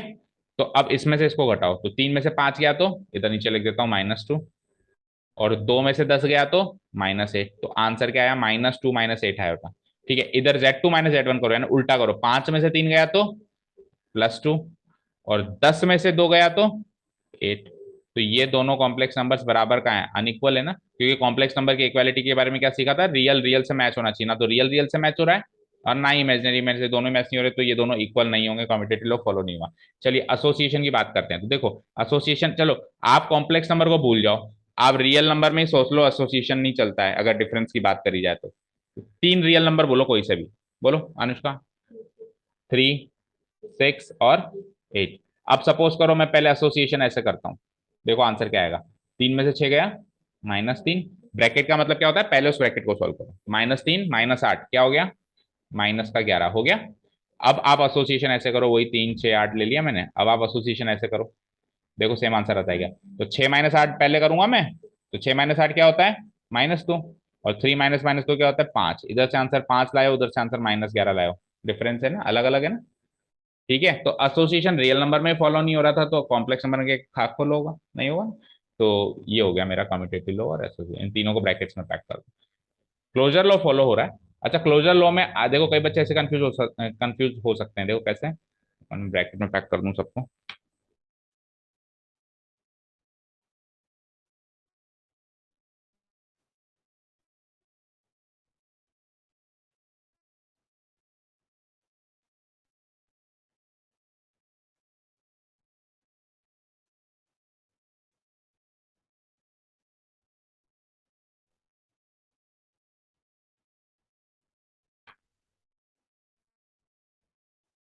ठीक है।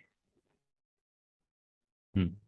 हाँ, तो देखो क्लोजर लॉ में आप ऐसे कंफ्यूज हो सकते हो, कल को कोई बच्चा आना Z1 ऐसे ले ले, Z1 तो ले ले 3 + 7 आयोटा, और Z2 ले ले 2 + 7 आयोटा, और डिफरेंस करने बैठे, तो 3 में से 2 गया 1, और 7 में से 7 आयोटा यानी कैंसिल आउट हो गया, 0 आयोटा आया, तो वो इसका आंसर क्या लाएगा, 1 लाएगा, ओनली 1, ओनली 1 लाएगा। तो कहेगा सर आपने तो कहा था कि दो कॉम्प्लेक्स नंबर का डिफरेंस कॉम्प्लेक्स नंबर होता है, तो रियल नंबर आ रहा है, यहाँ पे तो 1 आ रहा है ओनली, आयोटा वाला पार्ट तो क्या, इमेजिनरी पार्ट तो कैंसिल आउट हो गया। तो 3 - 2 तो 1, तो आपका लॉ जो है वो गलत हो गया, क्लोजर लॉ तो फॉलो हुआ ही नहीं। मैंने कहा बिल्कुल हुआ। Any real number can be represented as complex number. 1 को भी तो आप कॉम्प्लेक्स नंबर की शक्ल दे सकते हैं, कैसे? 1 + 0 आयोटा। ये लो है ना, ये 1 भी तो कॉम्प्लेक्स नंबर है। कोई दुनिया का कोई भी रियल नंबर उठा लो, वो एक कॉम्प्लेक्स नंबर का रूप ले सकता है ना। तो अल्टीमेटली कॉम्प्लेक्स नंबर मिलेगा, नहीं मिलेगा? क्लोजर लॉ यहाँ पे फॉलो हो रहा है। ठीक है, क्लियर है? ओके। तो ये हो गया हमारा सब्ट्रैक्शन पार्ट कंप्लीट। सब्ट्रैक्शन क्या होता है वो भी सीख लिया, कॉम्प्लेक्स नंबर्स का, और उसकी प्रॉपर्टीज भी देख ली। अब सब्ट्रैक्शन के बाद फिर नेक्स्ट क्या है? Multiplication of two complex numbers. Okay students, so the next part in the algebra. Algebra चल रहा है हमारा, एडिशन हो गया, सब्ट्रैक्शन हो गया।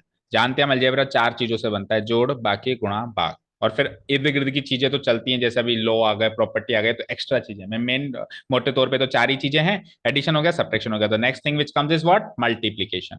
जब हमने ना रियल नंबर्स के बारे में सीखा था बचपन में, तो भी एडिशन सब्ट्रैक्शन के बाद जो टीचर है, मैथ्स की टीचर है, उन्होंने मल्टीप्लीकेशन ही सिखाया होगा, आई एम श्योर, है ना। तो अभी हम कॉम्प्लेक्स नंबर का भी क्या सीखने वाले हैं? मल्टीप्लीकेशन कैसे करते हैं। बड़ा ही आसान है। ठीक है, बड़ा ही आसान है। Same to same addition subtraction. Addition में क्या करते हो? रियल टू रियल ऐड करो, इमेजिनरी टू इमेजिनरी ऐड करो। सब्ट्रैक्शन में भी वो किया, और मल्टीप्लीकेशन में भी वही करना है। Real to real multiply, imaginary to imaginary multiply. हाँ, डिवीजन भी आएगा। डिवीजन में फिर से पहले एक टॉपिक और सीखना पड़ेगा। चलो हम पहले एक बार नोट डाउन करते हैं, multiplication of complex. Edit note down करो, मल्टीप्लीकेशन। क्या हो रहा है इसको?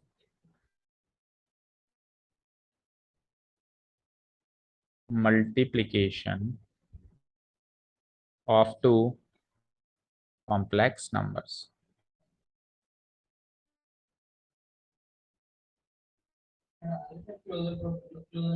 पहले मल्टीप्लीकेशन क्या होता है वो तो सीख ले। पहले सीधे लॉ पे आएगा क्या? इतनी जल्दी है क्या? एक ही दिन में आइंस्टाइन बनेगा क्या? Multiplication of two complex numbers. सबसे पहले तो मल्टीप्लाई करने का मतलब क्या है, तो लिखिए। Multiplication, the multiplication of two complex number simply means, जैसे अपन ऊपर लिखा है ना, एक एक लाइन, दो दो लाइन, भाई मतलब क्या है इसका? The multiplication of two complex numbers simply means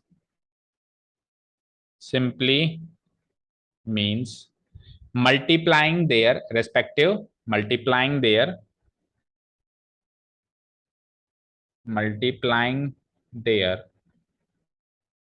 respective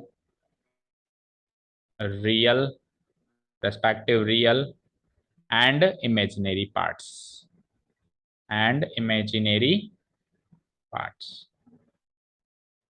multiplying their respective real and imaginary parts। ठीक है, दैट इज अगर मैंने Z1 लिख दिया, जैसे अभी तक लिखते आए हैं एग्जाम्पल्स में, A+IB, एंड मैंने Z2 लिख दिया क्या? C+ID लिख दिया। ठीक है, लिख दिया A+IB एंड C+ID, लिख दिया एक बार। तो अब Z1 इंटू Z2 करना है। देन Z1 इंटू Z2 का मतलब होगा, रियल को रियल से करो गुणा। क्या कहा मैंने? चलो एक बार पहले इसकी एक्सपेंडेड फॉर्म लिख देता हूं मैं, यानी कि Z1 की एक्सपेंडेड फॉर्म है A1 प्लस, ओ सॉरी A1 नहीं, A+IB। ये Z1 की एक्सपेंडेड फॉर्म है। एक्सपेंडेड फॉर्म का मतलब है रियल और इमेजिनरी को अलग अलग करके रखने वाली फॉर्म। और Z2 की एक्सपेंडेड फॉर्म क्या है? C+ID। अब इसका मतलब क्या है कि रियल को रियल से गुणा कराओ, तो रियल पार्ट क्या है इसका? A, इसका रियल पार्ट C, तो A को C से गुणा कराओ। That means it will come out to be, नहीं गलत बोल दिया, यस बिल्कुल गलत बोल दिया। अब मल्टीप्लीकेशन में है ट्विस्ट, हमने डेफिनेशन भी गलत लिख ली, उसी भाव में भावना, उसमें भाव में बह गए हम। एडिशन सब्ट्रैक्शन, मल्टीप्लीकेशन में सारे पार्ट से मल्टीप्लाई होंगे। क्या कहा मैंने? सारे पार्ट। इसका रियल उसके रियल से, इसका रियल उसके इमेजिनरी से, फिर इसका इमेजिनरी उसके रियल से, और इसका इमेजिनरी उसके इमेजिनरी से। जैसे मल्टीप्लाई करते हैं, सपोज करो मुझे बताओ X+Y, या फिर A+B ले लो, A+B, फिर तो करेक्शन करना पड़ेगा, A+B गुणा C+D क्या होता है? A×C plus A×D plus B×C+B, ऐसे ही होता है। वो का वही काम करना है यहाँ पे, कुछ बड़ी बात नहीं है ना। तो थोड़ा करेक्शन करते हैं इसमें। पहले ऊपर करेक्शन करते हैं। The multiplication of two complex number simply means multiplying their respective real, multiplying their real and imaginary parts with each other, ठीक है ना। तो इसको मैं लिखता हूं simply means multiplying their, respective हटा दो, रेस्पेक्टिव तो का मतलब क्या होता है, 1 to 1 है ना। मल्टीप्लाइंग,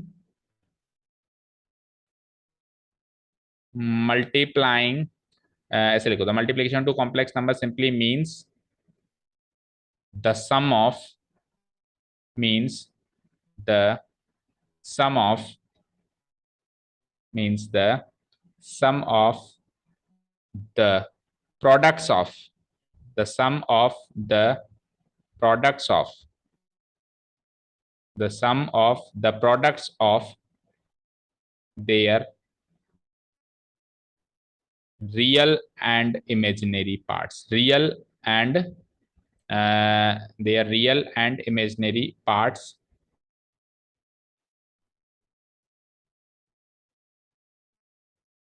ठीक है। अब ये एग्जैक्ट डेफिनेशन नहीं लिख पाए हम, देखो क्या लिख सकते हैं हम, सम करना है, किसका सम करना है, प्रोडक्ट्स का सम करना है। प्रोडक्ट्स कौन कौन से, रियल और इमेजिनरी पार्ट्स का सबका आपस में प्रोडक्ट, दैट मींस इसका इसके साथ product, real to real, then real to imaginary, then again imaginary to real, and the last comes imaginary to imaginary. ये सारे प्रोडक्ट्स का फिर आखिरी में क्या करना है अपने को, सम करना है, ठीक है ना। ए इंटू सी यानी कि A C plus A into I D, that means A, देखो आई पहले लिख दूंगा मैं, आई पहले लिख लूंगा iota a D, plus then i B into c will be i into b c, और लास्ट में i B into I d और कर देंगे। तो i B into I d करेंगे तो आई इंटू आई क्या हो जाएगा, आई स्क्वायर, और बी इंटू डी क्या हो जाएगा, आई स्क्वायर बी डी। और आई स्क्वायर की वैल्यू क्या होती है पता है, -1। आई स्क्वायर की वैल्यू क्या होती है, नहीं पता, देखो रूट आई की वैल्यू क्या होती है, आई की वैल्यू क्या होती है, root of -1। The value of i is always equal to root of -1। तो जब मैं इसका स्क्वायर करूंगा तो इसका भी स्क्वायर कर दूंगा, स्क्वायर से रूट कट के क्या आ जाएगा, -1। तो आई स्क्वायर की वैल्यू क्या आ जाएगी, -1। ये अभी पावर ऑफ आई पूरा डिटेल में समझाना है, पर हाल फिलहाल के लिए केवल इतना सा याद रखो कि आई स्क्वायर की वैल्यू क्या होती है, -1 होती है। आई क्यूब की वैल्यू भी सिखाऊंगा, आई टू द पावर 4 की भी सिखाऊंगा, और कोई सी भी वैल्यू आ जाए, आई की पावर 353, 436, सब वैल्यू आपको चुटकियों में सॉल्व करना सिखाऊंगा। बट अभी के लिए इतना याद रखो कि आई स्क्वायर की वैल्यू क्या होती है, -1, ठीक है। तो नीचे अब इसको सॉल्व करते हैं, that means a into c is what, a c, 1 to 1 करो, ए इंटू आई डी, तो आई हमेशा पहले लिखते हैं ना अपन, तो आई इंटू ए डी लिख सकता हूं क्या मैं इसको, प्लस आई बी इंटू सी में अगेन आई पहले लिख के क्या लिख सकता हूं, बी सी, और लास्ट वाला बताओ I into I is what, I square, और B into D is what, B D, ठीक है। आई देखो बताया था मैंने पहले भी, अगर नंबर्स हैं 3 4 5 तो पीछे लिखते हैं, 3 आयोटा 4 आयोटा 5 आयोटा, और अगर लेटर्स हैं तो पहले लिखते हैं। ये ट्रेंड है, मतलब ये स्टैंडर्ड प्रैक्टिस है, अगर आप बाद में लिख दोगे तो गलती नहीं है, कुछ पहाड़ नहीं टूटा है, पाप नहीं हो जाएगा। बट देन ऑल्सो जो स्टैंडर्ड प्रैक्टिस है वो ये कहती है कि लेटर्स से पहले लिखो, नंबर्स के बाद में लिखो, ओके। चलो इसको फर्दर सॉल्व करते हैं। तो ए सी, अब मुझे बताओ आई इंटू ए डी और आई इंटू बी सी में से देखो इसका जो प्रोडक्ट आएगा वो अगेन एक कॉम्प्लेक्स नंबर ही आएगा, क्लोजर लॉ इसमें भी फॉलो होगा। इसका जो प्रोडक्ट आएगा अगेन क्या आएगा, एक कॉम्प्लेक्स नंबर आएगा। तो कॉम्प्लेक्स नंबर जो भी होता है उसके रियल और इमेजिनरी पार्ट अलग अलग लिख के बताने पड़ते हैं, नहीं पड़ते हैं। तो इसमें तो दो दो इमेजिनरी पार्ट्स लिख दिए आपने, तो इसको कंपाइल करके एक इमेजिनरी पार्ट में कन्वर्ट करेंगे, यानी इसमें से आई को कॉमन ले लेंगे। तो इसमें से अगर मैं आई को कॉमन ले लूं तो क्या बचता है अंदर, एडी प्लस बीसी, और आई स्क्वायर की वैल्यू जैसे कि अभी मैंने आपको बताई क्या होती है, -1 इंटू बी डी। तो -1 इंटू बी डी क्या हो जाएगा, माइनस बी डी। तो नेक्स्ट स्टेप में it will be equal to a C plus I into, एक काम करो माइनस बी डी को पहले लिख दूं मैं, ये -1 into B d minus B D हो जाएगा ना, इसको मैं पहले लिख दूं यहाँ पे, बोलो minus B D, then comes I into A D plus B C, ठीक है। तो A C minus B D plus I into A D plus B C, this is the final product of these two complex numbers. इतना लिखो फिर कुछ बात करते हैं।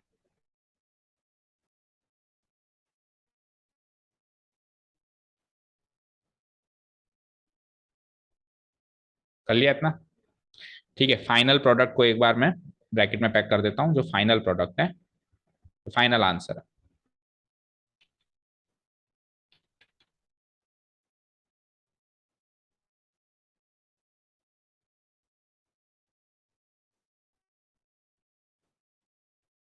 This is our final answer.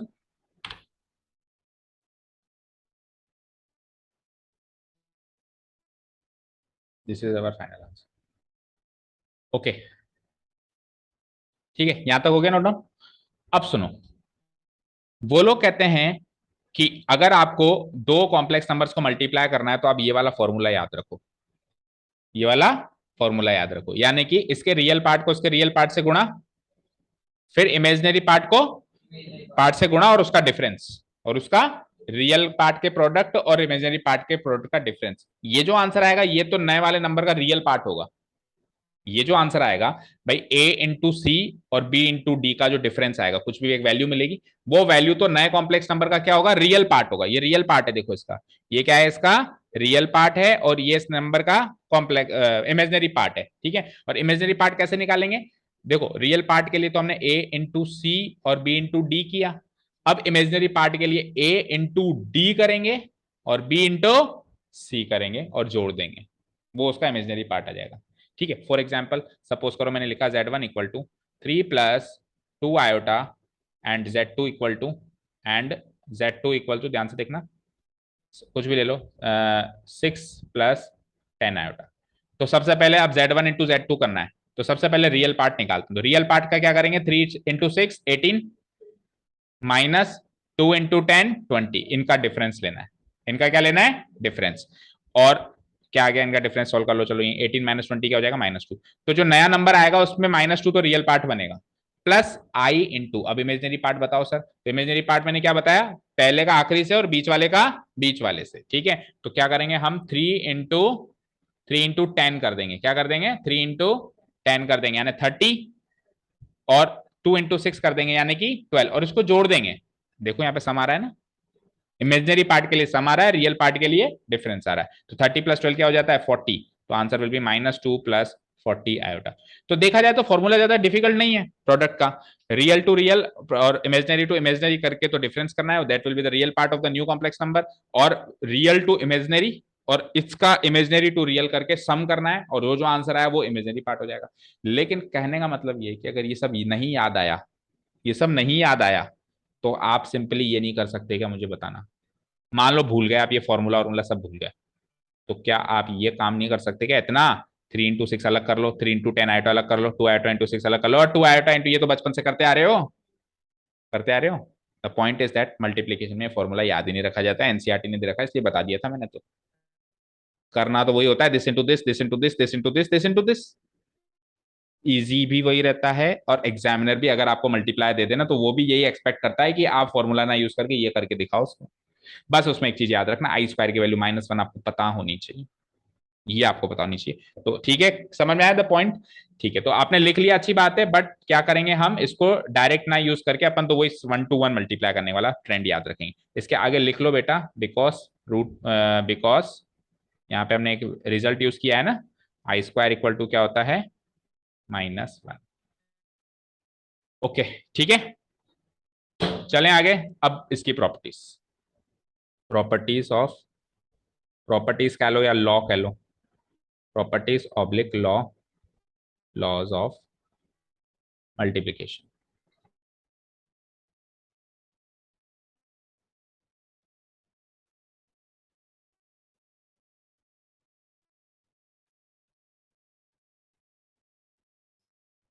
ठीक है जी, multiplication of complex numbers, of complex. हाँ जी, मुझे बताएंगे, जो हमने लॉ पहले पढ़े ना, प्रॉपर्टीज लॉ जो पहले सीखे, उन्हीं को डिस्कस करेंगे। कोई नया तो बस इसमें एक है, आखिर में डिस्ट्रीब्यूटिव मैं लास्ट में बताता हूँ, पहले जो पुराने उनको डिस्कस करते हैं। तो एडिशन में सबसे पहले क्या आया था, क्लोजर लॉ। तो क्लोजर लॉ होता क्या है मैं बता चुका हूँ, याद है, बोलो क्या होता है, बोलो क्या होता है, बोलो शिवम, क्लोजर लॉ क्या होता है। हम्म,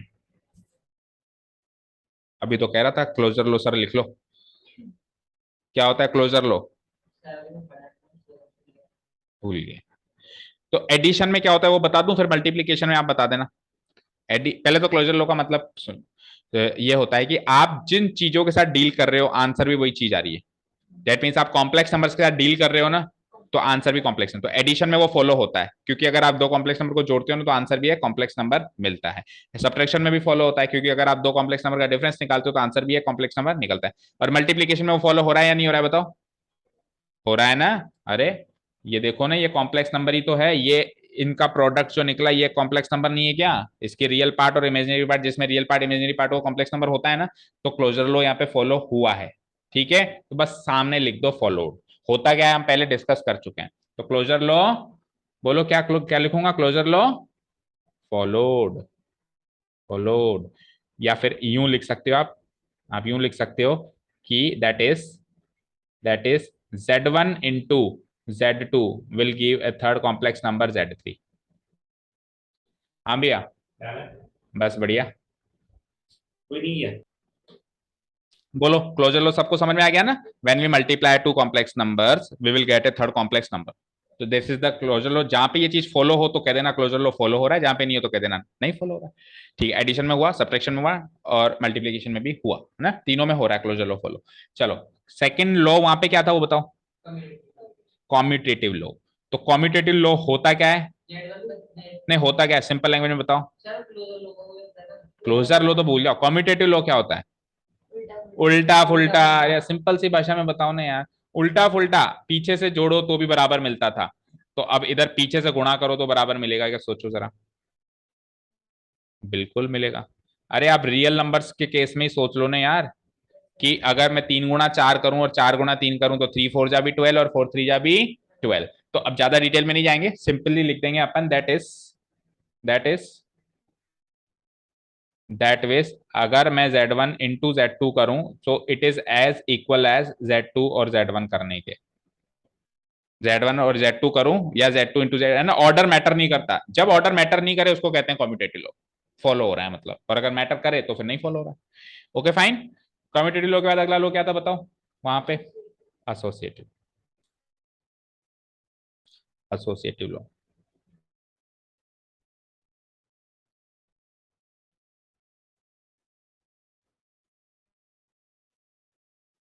एसोसिएटिव की बात करते हैं अपन, है ना? तो एसोसिएटिव लॉ बताओ फॉलो होगा नहीं होगा? होगा नहीं होगा? देखो रियल नंबर के केस में सोचो, क्योंकि इस काम तो वैसा ही चल रहा है। देखो 2 3 5, जैसे आप 2 गुणा 3 करके 5 करो, या आप 3 गुणा 5 करके बाद में उसको दो दो गुना करो, एक ही बात है। 2 3 जा 6, 6 5 जा 30, यहाँ पे 3 5 जा 15, 15 2 जा 30, तो उसमें हो रहा है तो उसमें भी होगा, तो लिखो फॉलोड, लिख लो फॉलोड।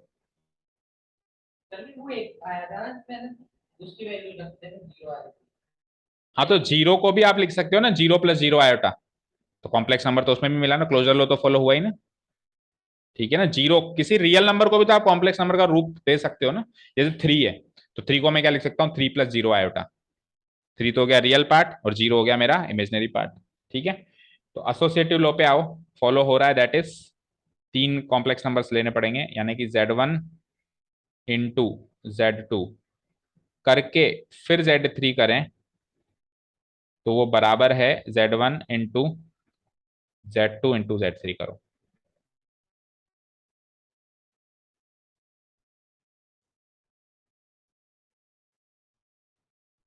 ठीक है, अब देखो यहाँ पे कॉम्यूटेटिव लॉ भी फॉलो होता है और एसोसिएटिव लॉ भी फॉलो होता है, दोनों लॉ फॉलो होते हैं। इसका मतलब ये है, उसका एक मतलब निकलते हैं अपन दोनों चीजों को मिक्स करके। 1 सेकेंड, ये फ्लक्चुएट कर रहा है बात। इसका एक मतलब निकालते हैं। इसका ये मतलब हो जाएगा कि आप Z1 Z2 Z3 में इनका ऑर्डर भी बदल सकते हो, इसको इधर कर दो, इसको इधर कर दो, इसको इधर कर दो, क्योंकि ऑर्डर चेंज करना क्यों अलाउ है? क्योंकि कम्यूटेटिव लॉ फॉलो होता है। और एसोसिएट करना भी अलाउ है। दैट मीन्स आप किसी को किसी से भी गुणा करके बाद में तीसरे से गुणा करा दो, आपका आंसर सेम आएगा। That means you can write it as, आप Z2 को यहाँ लिख सकते हो, Z3 को यहाँ लिख सकते हो, Z1 को यहाँ लिख सकते हो, और ब्रैकेट फिर इधर लगा दो, इधर लगा दो, कैसे भी लगा दो, क्योंकि मिक्स हो गया मामला, कॉम्यूटेटिव लॉ भी फॉलो हो गया और एसोसिएटिव लॉ भी फॉलो हो गया। और करीब करीब हमेशा ऐसा ही होता है कि जहां जहां कम्यूटेटिव लॉ फॉलो होता है वहां वहां एसोसिएटिव भी होता है, और जहां जहां वो नहीं होता है वहां पे वो भी नहीं होता है। ठीक है जी, चलो फोर्थ लॉ क्या था बताओ? एग्जिस्टेंस ऑफ, तो यहाँ पे इनवर्स नहीं, पहले आइडेंटिटी, आइडेंटिटी फिर इनवर्स। ठीक है, तो एग्जिस्टेंस ऑफ वहां पे एडिटिव आइडेंटिटी थी, यहाँ पे मल्टीप्लीकेटिव आइडेंटिटी हो जाएगी। मल्टीप्लीकेशन चल रहा है ना, तो मल्टीप्लीकेटिव आइडेंटिटी,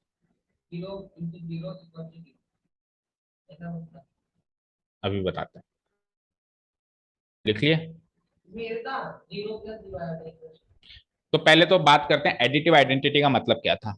एडिटिव आइडेंटिटी मतलब कोई ऐसी चीज जिसको ऐड करें किसी के साथ तो उस किसी की आइडेंटिटी ना बदले, और वो ऐसी चीज ढूंढ निकाली हमने जीरो, क्योंकि जीरो को हम किसी से भी ऐड करें तो वो उस बंदे की आइडेंटिटी नहीं बदलने देता।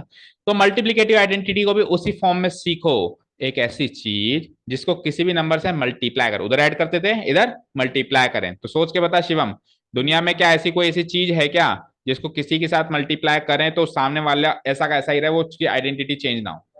वन, नॉट जीरो, क्योंकि वन इंटू फाइव फाइव ही देता है, वन इंटू सेवन सेवन ही देता है, वन इंटू टेन टेन ही देता है। तो हमेशा याद रखना एडिटिव आइडेंटिटी जीरो होती है और मल्टीप्लीकेटिव आइडेंटिटी वन होती है। ठीक है, क्लियर है? तो एग्जिस्ट करती है यहाँ पे, तो टिक मार्क लगाओ। एग्जिस्ट ऐसे लिख लो, एग्जिस्ट। कोई पूछे एग्जिस्ट करती है क्या, यस एग्जिस्ट करती है। ठीक है, अब क्या है वो लिख देते हैं अपन यहाँ पे। दैट इज Z1, Z1 मत लिखो, सिंपली Z लिखो, Z into one will give me Z will be equal to one into Z।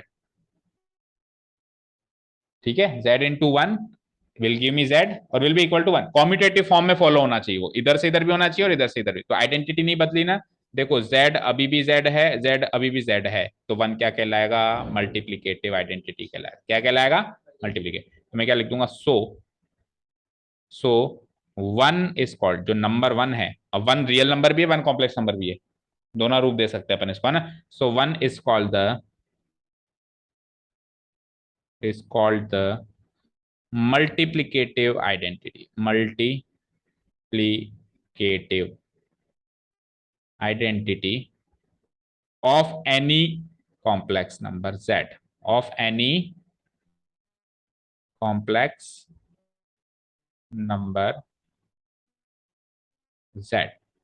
Fine, और वन को मैं अंडरलाइन कर देता हूं। ठीक है, अब मल्टीप्लीकेटिव आइडेंटिटी हो गया, तो existence of multiplicative inverse, existence of multiplicative inverse, multiplicative inverse। कोई गया था क्या पीछे की साइड, आज कहां सारी रहने थे। ठीक है, अब ये भी एग्जिस्ट करेगा। अब मल्टीप्लीकेटिव इनवर्स मतलब ऐसी चीज जिसको किसी भी नंबर से मल्टीप्लाई करें तो बदले में मल्टीप्लीकेटिव आइडेंटिटी आंसर आ जाए। मल्टीप्लीकेटिव आइडेंटिटी यानी वन था ना, यानी बदले में वन आंसर आ जाए। तो ऐसा कोई दुनिया में नंबर है क्या जिसको किसी के साथ गुणा करें तो वन आंसर आ जाए, नहीं है। सेवन को किससे गुणा करेंगे वन आंसर आ जाए, seven into minus one one होता है, seven into minus six one होता है। मल्टीप्लाई करना है, मल्टीप्लीकेशन चल रहा है, एडिशन नहीं चल रहा है। सेवन को किससे गुणा करें कि वन आ जाए, वेरी इजी। बेटा फोर्थ फिफ्थ क्लास का बच्चा बता सकता है सात को किससे गुणा करें कि वन आ जाए। अरे वन बाय सेवन से, सात को वन बाय सेवन से गुणा कराओ ना, उसी के रेसिप्रोकल से। सात गुणा वन बाय सेवन वन नहीं देगा क्या, तो किसी भी नंबर को उसी के रेसिप्रोकल से गुणा करा दो वन मिलेगा ना।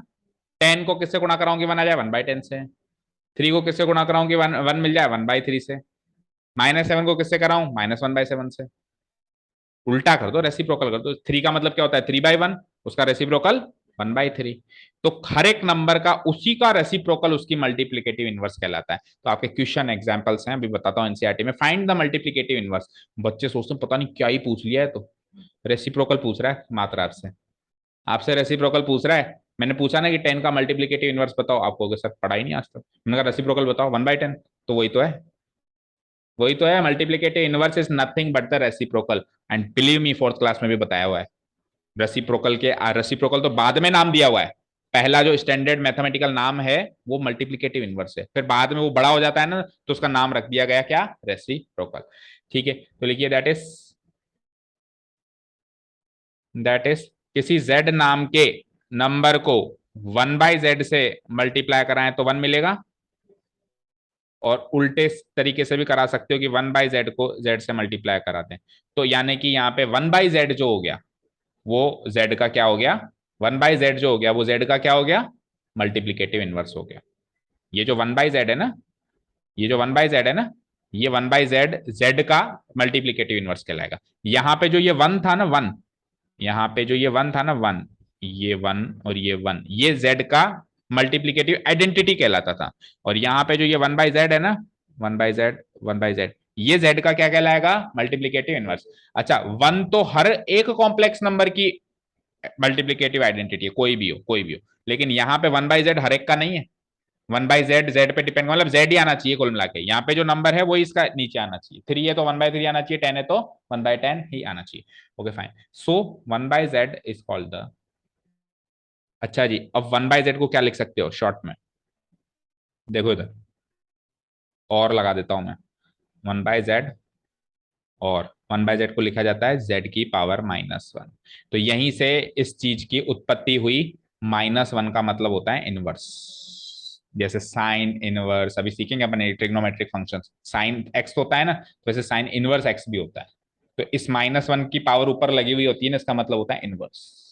यहीं से उत्पत्ति हुई इस चीज की। कई बच्चे पूछते हैं सर इनवर्स का स्टैंडर्ड नोटेशन -1 पावर क्यों लगाते हैं, अब उनको उस टाइम समझ नहीं आता, अभी इस वजह से लगाते हैं, क्योंकि -1 का मतलब क्या होता है, 1/z, और 1/z उसका मल्टीप्लीकेटिव इनवर्स है। तो इसीलिए इसको कहते हैं जेड इनवर्स। क्या कहते हैं इसको शॉर्ट में, जेड इनवर्स। शॉर्ट में इनवर्स कहते हैं, लेकिन ये है मल्टीप्लीकेटिव इनवर्स। ठीक है, क्लियर है, ठीक है ना। तो इस तरीके से लिखो, 1/z और Z inverse is called the multiplicative inverse, is called the multiplicative inverse या सिंपली इनवर्स। अगर आपको नहीं बताया ना वो एडिटिव इनवर्स है कि मल्टीप्लीकेटिव इनवर्स है, तो बाय डिफॉल्ट क्या माना जाएगा, multiplicative inverse. Is called the multiplicative inverse, और सिंपली इनवर्स, और simply inverse of any complex number set. देखो हम चीजों को जांच परख तो रियल नंबर के हिसाब से कर रहे हैं, जैसे अभी 3 का 1/3, तो ये रियल नंबर के नजरिए से देख रहे हैं, लेकिन चीजें चल रही कॉम्प्लेक्स नंबर में है ना। 3 को आप 3 मत मानो, 3 को 3+0 आयोटा मानो, ठीक है ना, of any complex number set. ठीक है, तो यहाँ पे आपका 1 नंबर का क्वेश्चन कवर हो गया, मल्टीप्लीकेटिव इनवर्स कैसे निकालते हैं, उसी का रेसिप्रोकल करके निकाला जाता है। ठीक है फाइन, ओके। आ जाओ, एग्जिस्टेंस ऑफ मल्टीप्लीकेटिव इनवर्स हो गया। अब लास्ट, ये एडिशन में तो खत्म हो गया था वहां पे सब कुछ, लेकिन मैंने क्या कहा था, यहाँ पे एक एक्स्ट्रा है जिसको अपन कहते हैं डिस्ट्रीब्यूटिव लॉ, और उसके बाद फिर मैं एक और बार चेक कर लूंगा अगर कुछ रह जाता है तो, है ना। पहले डिस्ट्रीब्यूटिव लॉ कर लेते हैं, तो लिखो 6th वाला, उधर तो 5 ही थे ना, तो इधर छठा एक और है। अच्छा, जब आपने सेट्स पढ़ा था स्कूल में तो पढ़ा होगा, ठीक है, तो जब आपने सेट्स नहीं पढ़ा था, मतलब हमने तो पढ़ा था, आपने क्यों नहीं पढ़ा, आप आए नहीं थे पढ़ने, हमने तो पढ़ाया था जब हमने सेट्स पढ़ाया था, ठीक है। अभी जब हमने सेट्स पढ़ाया था तो वहां पर भी ये लॉज आए थे, तो वहां पर भी वहां पर भी यूनियन तक तो केवल 5 ही लॉ थे, लेकिन यूनियन के बाद जैसे इंटरसेक्शन आ गया तो फिर डिस्ट्रीब्यूटिव लॉ निकल के आया। ठीक है, तो अब वो डिस्ट्रीब्यूटिव लॉ, डिस्ट्रीब्यूट करने का मतलब क्या होता है, बांटना। डिस्ट्रीब्यूट करने का मतलब क्या होता है, बांटना। तो मल्टीप्लीकेशन जो होता है ना, वो एडिशन पे हमेशा डिस्ट्रीब्यूट हो जाता है। अब रियल नंबर सोच के देखो कैसे, मैंने कह दिया 3 × 5 + 7 करो, तो इसका मतलब 3 × 5 प्लस 3 × 7 होता है कि नहीं होता है। तो ये मल्टीप्लीकेशन जो है ये एडिशन में डिस्ट्रीब्यूट हुआ कि नहीं हुआ, लेकिन उल्टा कभी भी नहीं होता कि एडिशन मल्टीप्लीकेशन में डिस्ट्रीब्यूट हो जाए। अगर ये उल्टा होता, मतलब अंदर तो गुणा होता और बाहर सम होता, तो सोचो क्या होता, अंदर तो क्या होता, बाहर तो क्या होता, सम होता, और अंदर क्या होता, गुणा होता। तो क्या मैं ऐसे कर सकता हूं उसको, 3 + 5 गुणा 3 + 7, बेवकूफ कहेंगे लोग अगर ऐसे कर दिया तो, कहेंगे नहीं कहेंगे बेवकूफ। देखो यहां से आंसर क्या आ रहा है, 7 × 5 = 35, 35 और 3 = 38। यहां से आंसर क्या आ रहा है, 5 और 3 = 8, 7 और 3 = 10, 80। मिसमैच हो गया। और यहाँ पे नहीं होगा, चेक कर लो, 7 और 5 = 12, 12 × 3 = 36, यहाँ पे 15 और 21 36। देखो यहाँ पे तो मैच हो रहा है, लेकिन यहाँ पे मिसमैच हो रहा है, समझ गए। तो डिस्ट्रीब्यूटिव लॉ फॉलो होता है मल्टीप्लीकेशन का समेशन पे, ना कि समेशन का मल्टीप्लीकेशन पे। तो इसीलिए जब तक मल्टीप्लीकेशन नहीं पढ़ाया, इसलिए डिस्ट्रीब्यूटिव लॉ तब तक नहीं आया। अब दोनों पढ़ा दिए ना, मल्टीप्लीकेशन एडिशन, तो डिस्ट्रीब्यूटिव लॉ यहाँ पे निकल के आया, मल्टीप्लीकेशन ओवर एडिशन। ओके, एक बार बुक में देख लेते हैं अगर कुछ एक्स्ट्रा चीज है, अदरवाइज हम लिख लेंगे इसको, यही चीज। Closure, commutative, associative, multiplicative identity, existence, distributive law, yes same वही चीज है। चलो लिखो। तो डिस्ट्रीब्यूटिव लॉ फॉलो होता है, फॉलोस। हाँ, एडिशन में और मल्टीप्लिकेशन में सारे फॉलो होते हैं, सब्ट्रैक्शन में कुछ हो रहे थे कुछ नहीं हो रहे थे, और डिवीजन में भी फिर ऐसे ही है कि कुछ होते हैं कुछ नहीं होते हैं ना, डिस्ट्रीब्यूटिव लॉ। तो दैट इज, अगर आपके पास तीन कॉम्प्लेक्स नंबर्स हैं, Z1, Z2 और Z3, तो आप Z1 गुणा Z2 प्लस Z3 को लिख सकते हो Z1 गुणा Z2 प्लस प्लस Z1 गुणा Z3, Z1 गुणा Z3। ठीक है। दूसरी चीज ये तो पहली चीज हो गई है ना। दूसरी चीज ये है कि एंड, यहां लगा देता हूं एंड, अगर ब्रैकेट इधर लगा हुआ है और नंबर उधर है, कैसे, मतलब Z1 प्लस Z2 ब्रैकेट तो यहाँ है, और जो मल्टीप्लीकेशन कर रहे हैं वो नंबर बाद में, भाई इधर तो नंबर पहले आ गया, इधर नंबर बाद में आ गया। अगर ऐसा कैसे तो भी फॉलो होगा। तो कैसे फॉलो होगा, अब आप करो Z1 गुणा Z3 पहले, और बीच में प्लस, बाद में करो Z2 गुणा Z3। समझ आया। भाई इधर किया पहले Z1 गुणा Z2 प्लस Z1 गुणा Z3, इधर क्या किया, Z1 गुणा Z3 पहले कर दिया प्लस Z2 गुणा Z3 कर दिया। Is this clear. अब ये चीज यहाँ पे कहीं मेंशन करनी पड़ेगी, नोट डाल के लिखो इसी के नीचे जो मैंने अभी आपको बात बताई। Distributive law is always followed, distributive law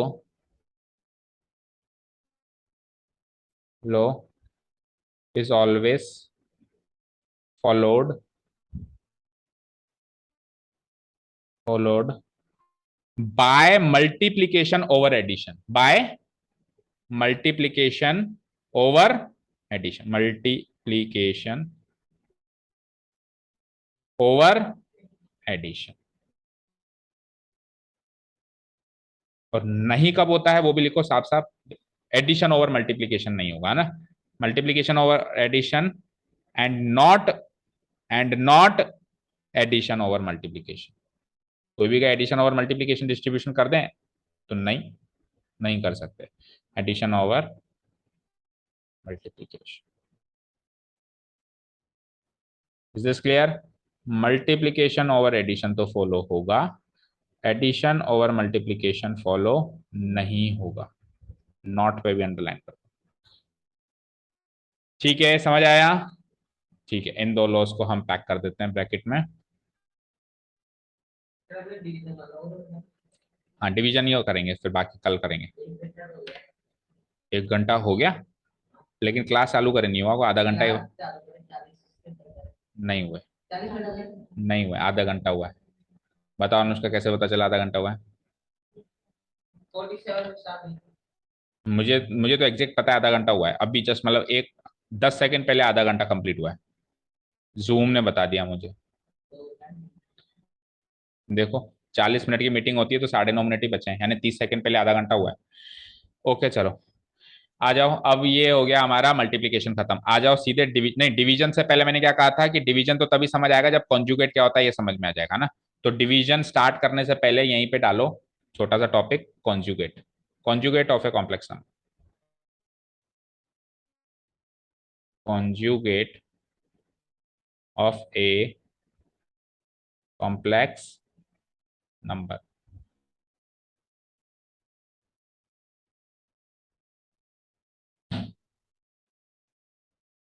तो क्या होता है जब अपने को पता होता है ना अपन फ्री है, तो फिर अपने आप टाइम लग जाता है, होता है ना ऐसा। और अपने को पता होता है कि कहीं जाना है तो ऑटोमेटिक स्पीड बढ़ जाती है, ये मानव प्रवृत्ति है। है कि नहीं है? एग्जाम में जब पता होता है कि जल्दी करना है तो ऑटोमेटिक जल्दी हाथ चलते हैं, चाहे से वो क्वेश्चन घर पे 1 घंटे में हुआ हो, लेकिन एग्जाम में 5 मिनट में हो जाता है, होना होता है तो। नहीं होता है तो फिर बात ही अलग हो गई, है ना? Okay, conjugate of a complex number.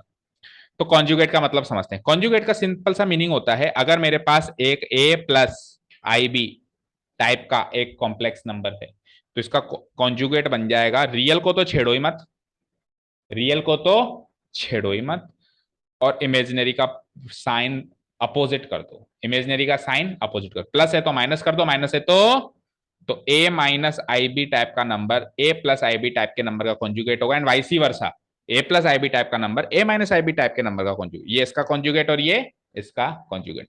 समझ में आया कॉन्जुगेट क्या होता है? तो लिखो, बुक का रेफरेंस भी ले लें एक बार। डिवीजन देखो उन्होंने स्टार्ट तो कर दिया, बट अच्छा, पावर ऑफ आई भी स्टार्ट कर दिया, और कॉन्जुगेट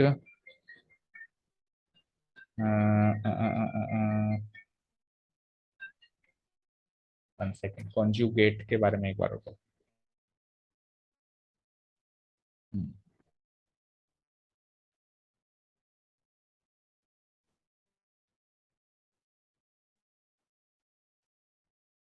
कॉन्जुगेट के बारे में इन्होंने ज्यादा कुछ नहीं बताया, कोई बात नहीं, हम बता देंगे, ठीक है, कोई बात नहीं, चलो अपन अपनी लैंग्वेज में लिखते हैं ढंग से। Conjugate of a complex number लिखिए, the conjugate of a complex number, the conjugate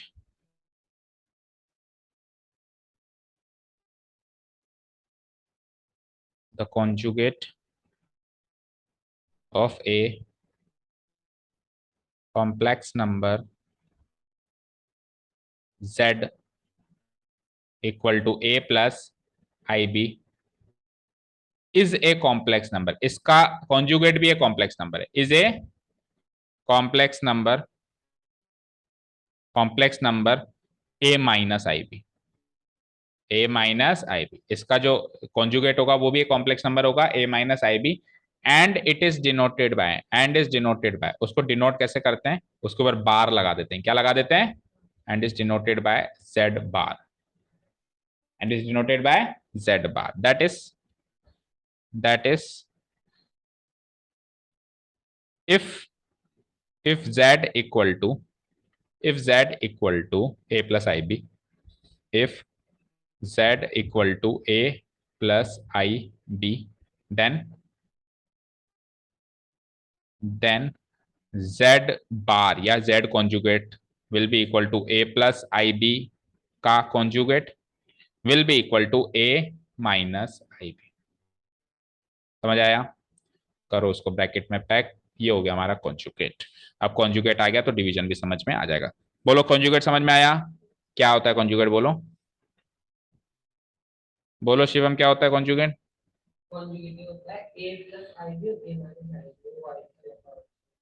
वो एक दूसरे के कॉन्जुगेट्स होते हैं, मतलब आप रियल पार्ट को मत छेड़ो, रियल पार्ट को तो छेड़ो ही मत, ए कल भी ए था, आज भी ए, ये बस इमेजिनरी पार्ट के आप साइन चेंज कर दो, अगर प्लस है तो माइनस कर दो, माइनस है तो प्लस कर दो, ठीक है? अच्छा, ये कॉन्जुगेट केवल कॉम्प्लेक्स नंबर में नहीं, हम अलजेब्रिक एक्सप्रेशन में भी यूज करते थे, याद करो, हम अलजेब्रिक एक्सप्रेशन में यूज करते थे, कल को हमारे पास नीचे अगर ऐसे आ जाता था, ट्रिग्नोमेट्रिक एक्सप्रेशन में भी यूज करते थे, जैसे कि sec theta minus ten theta आता था, तो इसको रेशनलाइज करने के लिए इसी का तो कंजुगेट लेते थे, तो क्या करते थे, पहले वाले को तो सेम रखते थे सेक थीटा, और दूसरे वाले का साइन चेंज कर देते थे, तो माइनस टेन थीटा का क्या हो जाता था, प्लस टेन, तो ये इसका कॉन्जुगेट ही तो था। तो कॉन्जुगेट को नई चीज नहीं है, कॉम्प्लेक्स नंबर में बस वो क्या होता है उसका मतलब वो सीखा है हमने, क्या होता है, इमेजिनरी पार्ट का साइन चेंज करना, अपोजिट करना, और रियल नंबर का साइन एज इट इज रखना। Is this clear? बढ़े आगे, चलो अब आप लिखो डिवीजन, तो आप लिख लो डिवीजन, फिर मॉडुलस सिखाएंगे ना, तो मॉडुलस और कॉन्जुगेट की कुछ मिक्स प्रॉपर्टीज हैं, लेकिन वो जब तक मॉडुलस नहीं आएगा तब तक नहीं सीखेंगे, सीख पाओगे, वो आखिरी में आएगा बिल्कुल एक्सरसाइज से जस्ट पहले। ठीक है जी, चलो अब आप लिखिए division of two complex numbers.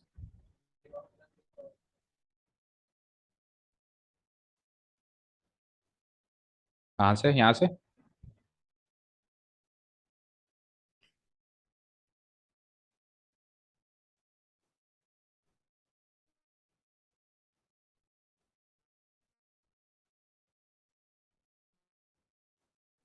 लिखे, चलें आगे, हो गया ना? Division of two complex numbers, अब division obviously addition multiplication subtraction से थोड़ा तो टेढ़ा होगा ही। जब अपन रियल नंबर्स का भी डिवाइड करते थे, जब बचपन में टीचर ने एडिशन सिखाया मजा आया करने में, सब्ट्रैक्शन सिखाया मजा आया, मल्टीप्लीकेशन, डिवीजन में तो फिर नानी याद आ गई। बट डिवीजन ऑब्वियसली उन तीनों का बाप है, तो उधर था तो इधर भी होगा ही। तो आप एक्सपेक्ट कर सकते हैं कि ये थोड़ा प्रोसेस थोड़ा सा डिफिकल्ट है उनके उनके मुकाबले। ठीक है, डिवीजन ऑफ टू कॉम्प्लेक्स, हालांकि धीरे धीरे सीख गए हम, वो भी तो इधर भी सीख जाएंगे, सीखने की इच्छा रखो बस। Division of two complex numbers. तो डिवाइड जब अपन करते हैं एक कॉम्प्लेक्स नंबर को दूसरे कॉम्प्लेक्स नंबर से, तो हमको जैसे पहले अपन रेशनलाइज का प्रोसेस करते थे, वैसा कुछ प्रोसेस इसमें फॉलो करना होता है। हमको क्या करना होता है, डिनोमिनेटर के कॉन्जुगेट से ऊपर और नीचे मल्टीप्लाई करना होता है और फिर आगे उसको सॉल्व करना होता है, जैसे नॉर्मल प्रोसेस में वो सॉल्व होगा। क्या कहा मैंने, डिनोमिनेटर के कॉन्जुगेट से ऊपर और नीचे न्यूमरेटर डिनोमिनेटर को मल्टीप्लाई करना होता है, डिनोमिनेटर के कॉन्जुगेट से, ना कि न्यूमरेटर के कॉन्जुगेट। ठीक है, तो सीधा लिखो इसको, when we divide a complex number a complex number by an another complex number by an another complex number, we multiply, we actually हम करते क्या है, we actually multiply the numerator and denominator, the dividend and divisor कर लो, या the numerator and denominator कैसे भी कर लो, the numerator को वैसे कौन होता है, डिविडेंड होता है भाई, जैसे मैंने लिखा 3/4, तो अगर फ्रैक्शन फॉर्म में देखें, फ्रैक्शन के नजरिए से देखें तो ये न्यूमरेटर है, डिनोमिनेटर, डिवीजन के नजरिए से देखें तो ये डिविडेंड है और ये डिवीजर है। ठीक है, तो दोनों लिख लो, आप कंफ्यूजन ना हो। न्यूमरेटर के ब्रैकेट में लिख लो कि ये डिविडेंड है, क्या है ये, डिविडेंड है, एंड द डिवीजर डिवीजर के ब्रैकेट में लिखो, डिवीजर कौन है, ओ सॉरी, डिनोमिनेटर लिख के और फिर ब्रैकेट में लिखो divisor, denominator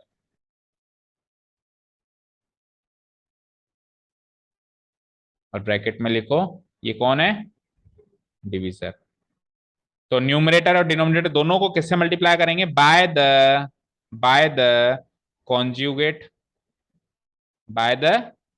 conjugate of what, denominator या न्यूमरेटर, डिनोमिनेटर के कॉन्जुगेट से, by the conjugate of the denominator. Clear clear. और इसको सॉल्व कर देंगे, and then solve the solve the expression, और उस एक्सप्रेशन को फिर हम सॉल्व कर देंगे, वही हमारा डिवीजन कहलाएगा।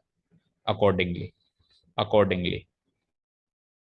जो जिसके सामने है उसको गुणा करके फिर सॉल्व करना है, वो एडिशन भी करना है, उसमें मल्टीप्लिकेशन भी करना है, जैसे जैसे हमने पहले सीखा वो सारा काम हमको करना है। अब करके देखते हैं, लिखिए, दैट इज इफ दो कॉम्प्लेक्स नंबर ले लो, Z1 तो ले लो, क्या वही A+IB होगी नहीं मेरे साथ,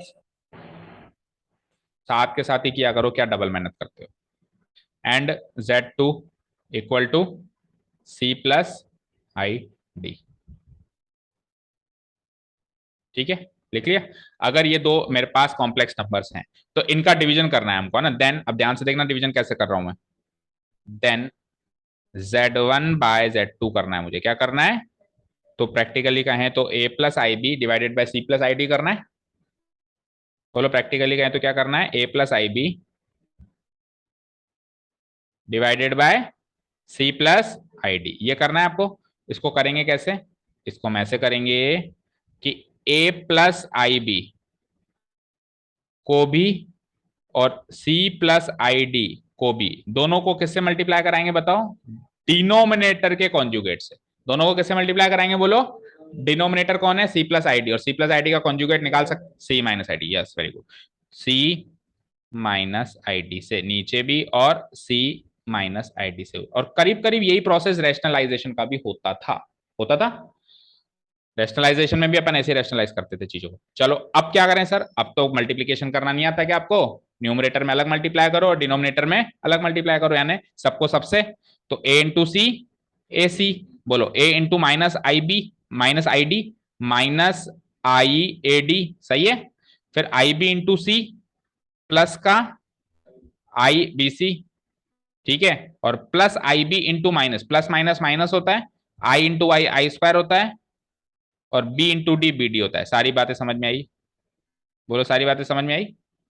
ठीक है, अब नीचे वाला अपने आप करके बताओ, नीचे वाला अपने आप करके बताओ, C plus I D into C minus I D. हाँ बताओ। हाँ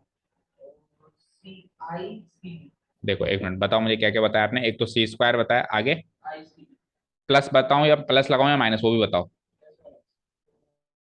प्लस माइनस, माइनस क्या लगेगा? आई आई सी डी, ठीक है आई सी डी। आगे बोलो अगला एक्सप्रेशन।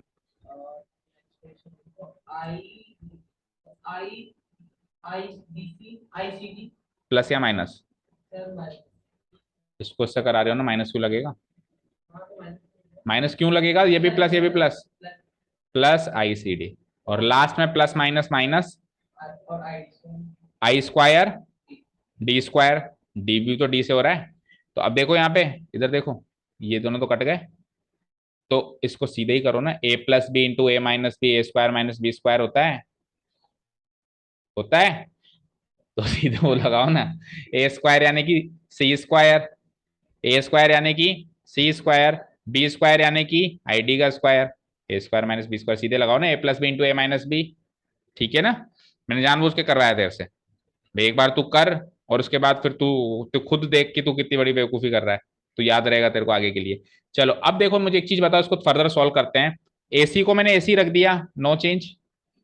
आगे देखो, आगे देखो, इसको इस टर्म को पहले लिखो अब इसके साथ।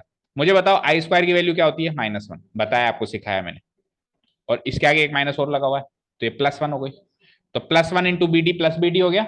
तो मैं प्लस बी डी को इसके साथ में लिख देता हूँ, एसी प्लस बी डी, कोई दिक्कत? ब्रैकेट लगा दो। और इमेजिनरी पार्ट में क्या क्या बचा?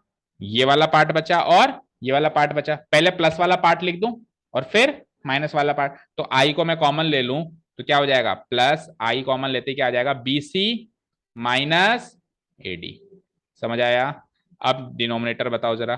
तो सी स्क्वायर, तो सी का स्क्वायर तो सी स्क्वायर ही होगा। अब आई डी का स्क्वायर बताओ क्या होगा? आई का स्क्वायर आई स्क्वायर, डी का स्क्वायर डी स्क्वायर। आई स्क्वायर की वैल्यू -1, एक माइनस ऑलरेडी लग रहा है, तो minus minus plus D square. समझ आया? यहां तक क्लियर? अब क्या करेंगे? सी स्क्वायर प्लस डी स्क्वायर से दोनों को डिवाइड कराएंगे, रियल पार्ट को भी, इस रियल पार्ट को भी डिवाइड कराएंगे और इस इमेजनरी पार्ट को भी डिवाइड करेंगे ना, अलग अलग, क्योंकि कॉम्प्लेक्स नंबर लिखने का फॉर्मेट क्या होता है? Real part plus imaginary part, ये फॉर्मेट होता है। तो अभी वो उस फॉर्मेट में दिखाई नहीं दे रहा है, तो उसको अलग अलग कर देंगे तो फिर दिखाई देगा। तो फाइनली मेरे पास आंसर आ गया क्या?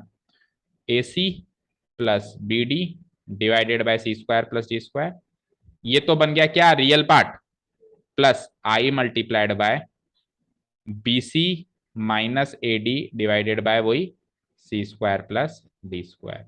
ये बन गया मेरा इमेजनरी पार्ट, ये तो बन गया मेरा real part. Again a complex number ही मिला मुझे, तो डिवीजन में भी क्लोजर लॉ फॉलो हो गया। Division of two complex numbers is again a complex number. तो ये होता है Z1 डिवाइडेड बाय Z2। अब अगेन क्या आप ये फॉर्मूला याद रखोगे ना? ये तो प्रोसेस थी एक जो आपको समझाने के लिए थी। अभी मैं कुछ एग्जांपल लेके करता तो मैंने एक ABCD नाम के लेटर्स लेके कर दी।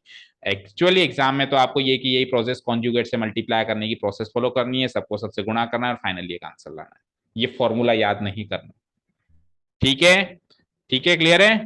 हालांकि इस पर ब्रैकेट तो लगा दो, ब्रैकेट तो लगा दो, है ना, क्योंकि है तो एनसीईआरटी के अकॉर्डिंग यही फॉर्मूला। अब हम नहीं फॉलो करेंगे क्योंकि करना भी नहीं चाहिए, क्योंकि ये कोई फॉर्मूला नहीं बन रहा है, ये तो एक तरीके से एक प्रोसेस है, प्रोसेस का रिजल्ट है। ठीक है, क्लियर है यहां तक सारी बातें? अब बताओ, Z1 भी एक कॉम्प्लेक्स नंबर था, ये Z2 भी एक कॉम्प्लेक्स नंबर था, ये, तो इसका मतलब ये थोड़ा ना कि ए को सी से और बी को डी से डिवाइड कर दो ना, ये पूरी प्रोसेस फॉलो होगी। लेकिन करने के बाद आखिरी में अगेन एक कॉम्प्लेक्स नंबर मिला। कैसे पता चला कि ये कॉम्प्लेक्स नंबर है? सर ये रियल निकलेगा और ये आपका इमेजनरी निकलेगा, तो रियल प्लस इमेजनरी टाइप का नंबर कॉम्प्लेक्स नंबर होता है, होता है ना। तो क्लोजर लो बोलता फॉलो हुआ क्या? हुआ, लिखो closure low followed.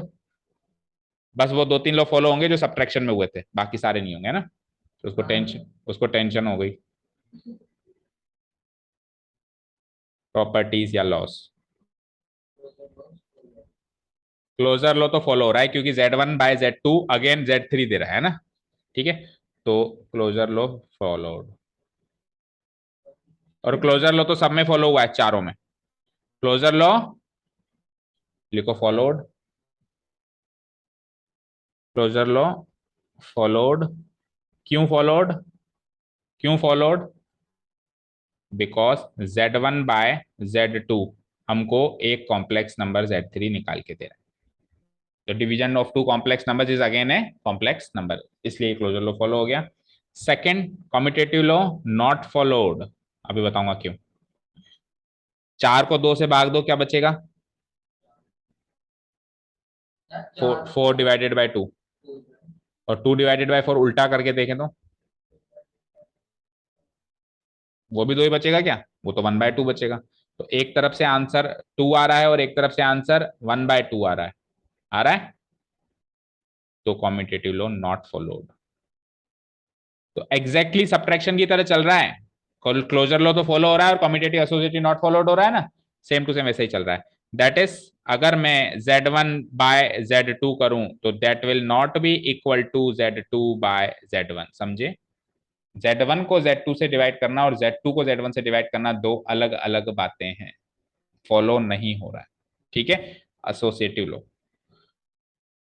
Associative law will also not be followed,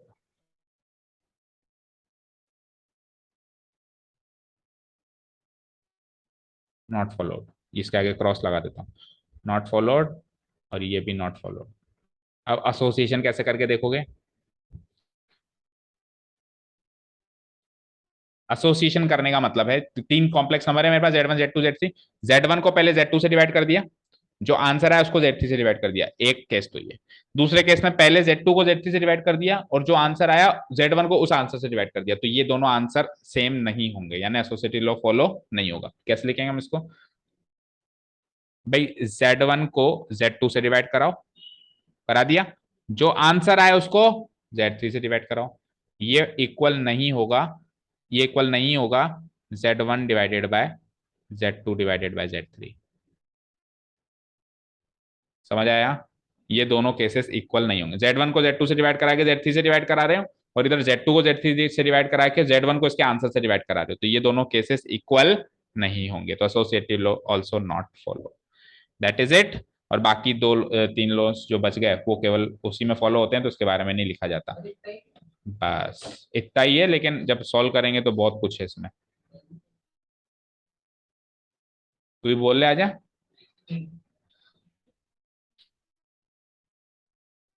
division of two complex number में बस इन्होंने यही बताया है। अब पावर ऑफ आई, ठीक है चलो, तो अब एक इंट्रोडक्टरी क्लास और लगेगी जिसमें जो बचे मिसलेनियस कॉन्सेप्ट्स बच गए, जैसे power of I, modulus, main तो दो यही है, और square of A negative number. और आपको कल एक बहुत अच्छी चीज बताएंगे, आपको -6 को 6 बना के बताएंगे, जादू, ठीक है। और फिर कोई ऐसा जादूगर नहीं होगा जो जादू बता के फिर टेक्निक भी बता देता, मैं टेक्निक भी बता दूंगा, ठीक है, जिससे आप स्कूल में जाके बच्चों को। अच्छा, सर ने भी करके बताया था कि ये टेक्निक। हाँ, वाह, वो बड़े मैजिशियन है फिर तो। ओके चलो, thank you so much for listening to us, have a nice day, keep learning and bye bye.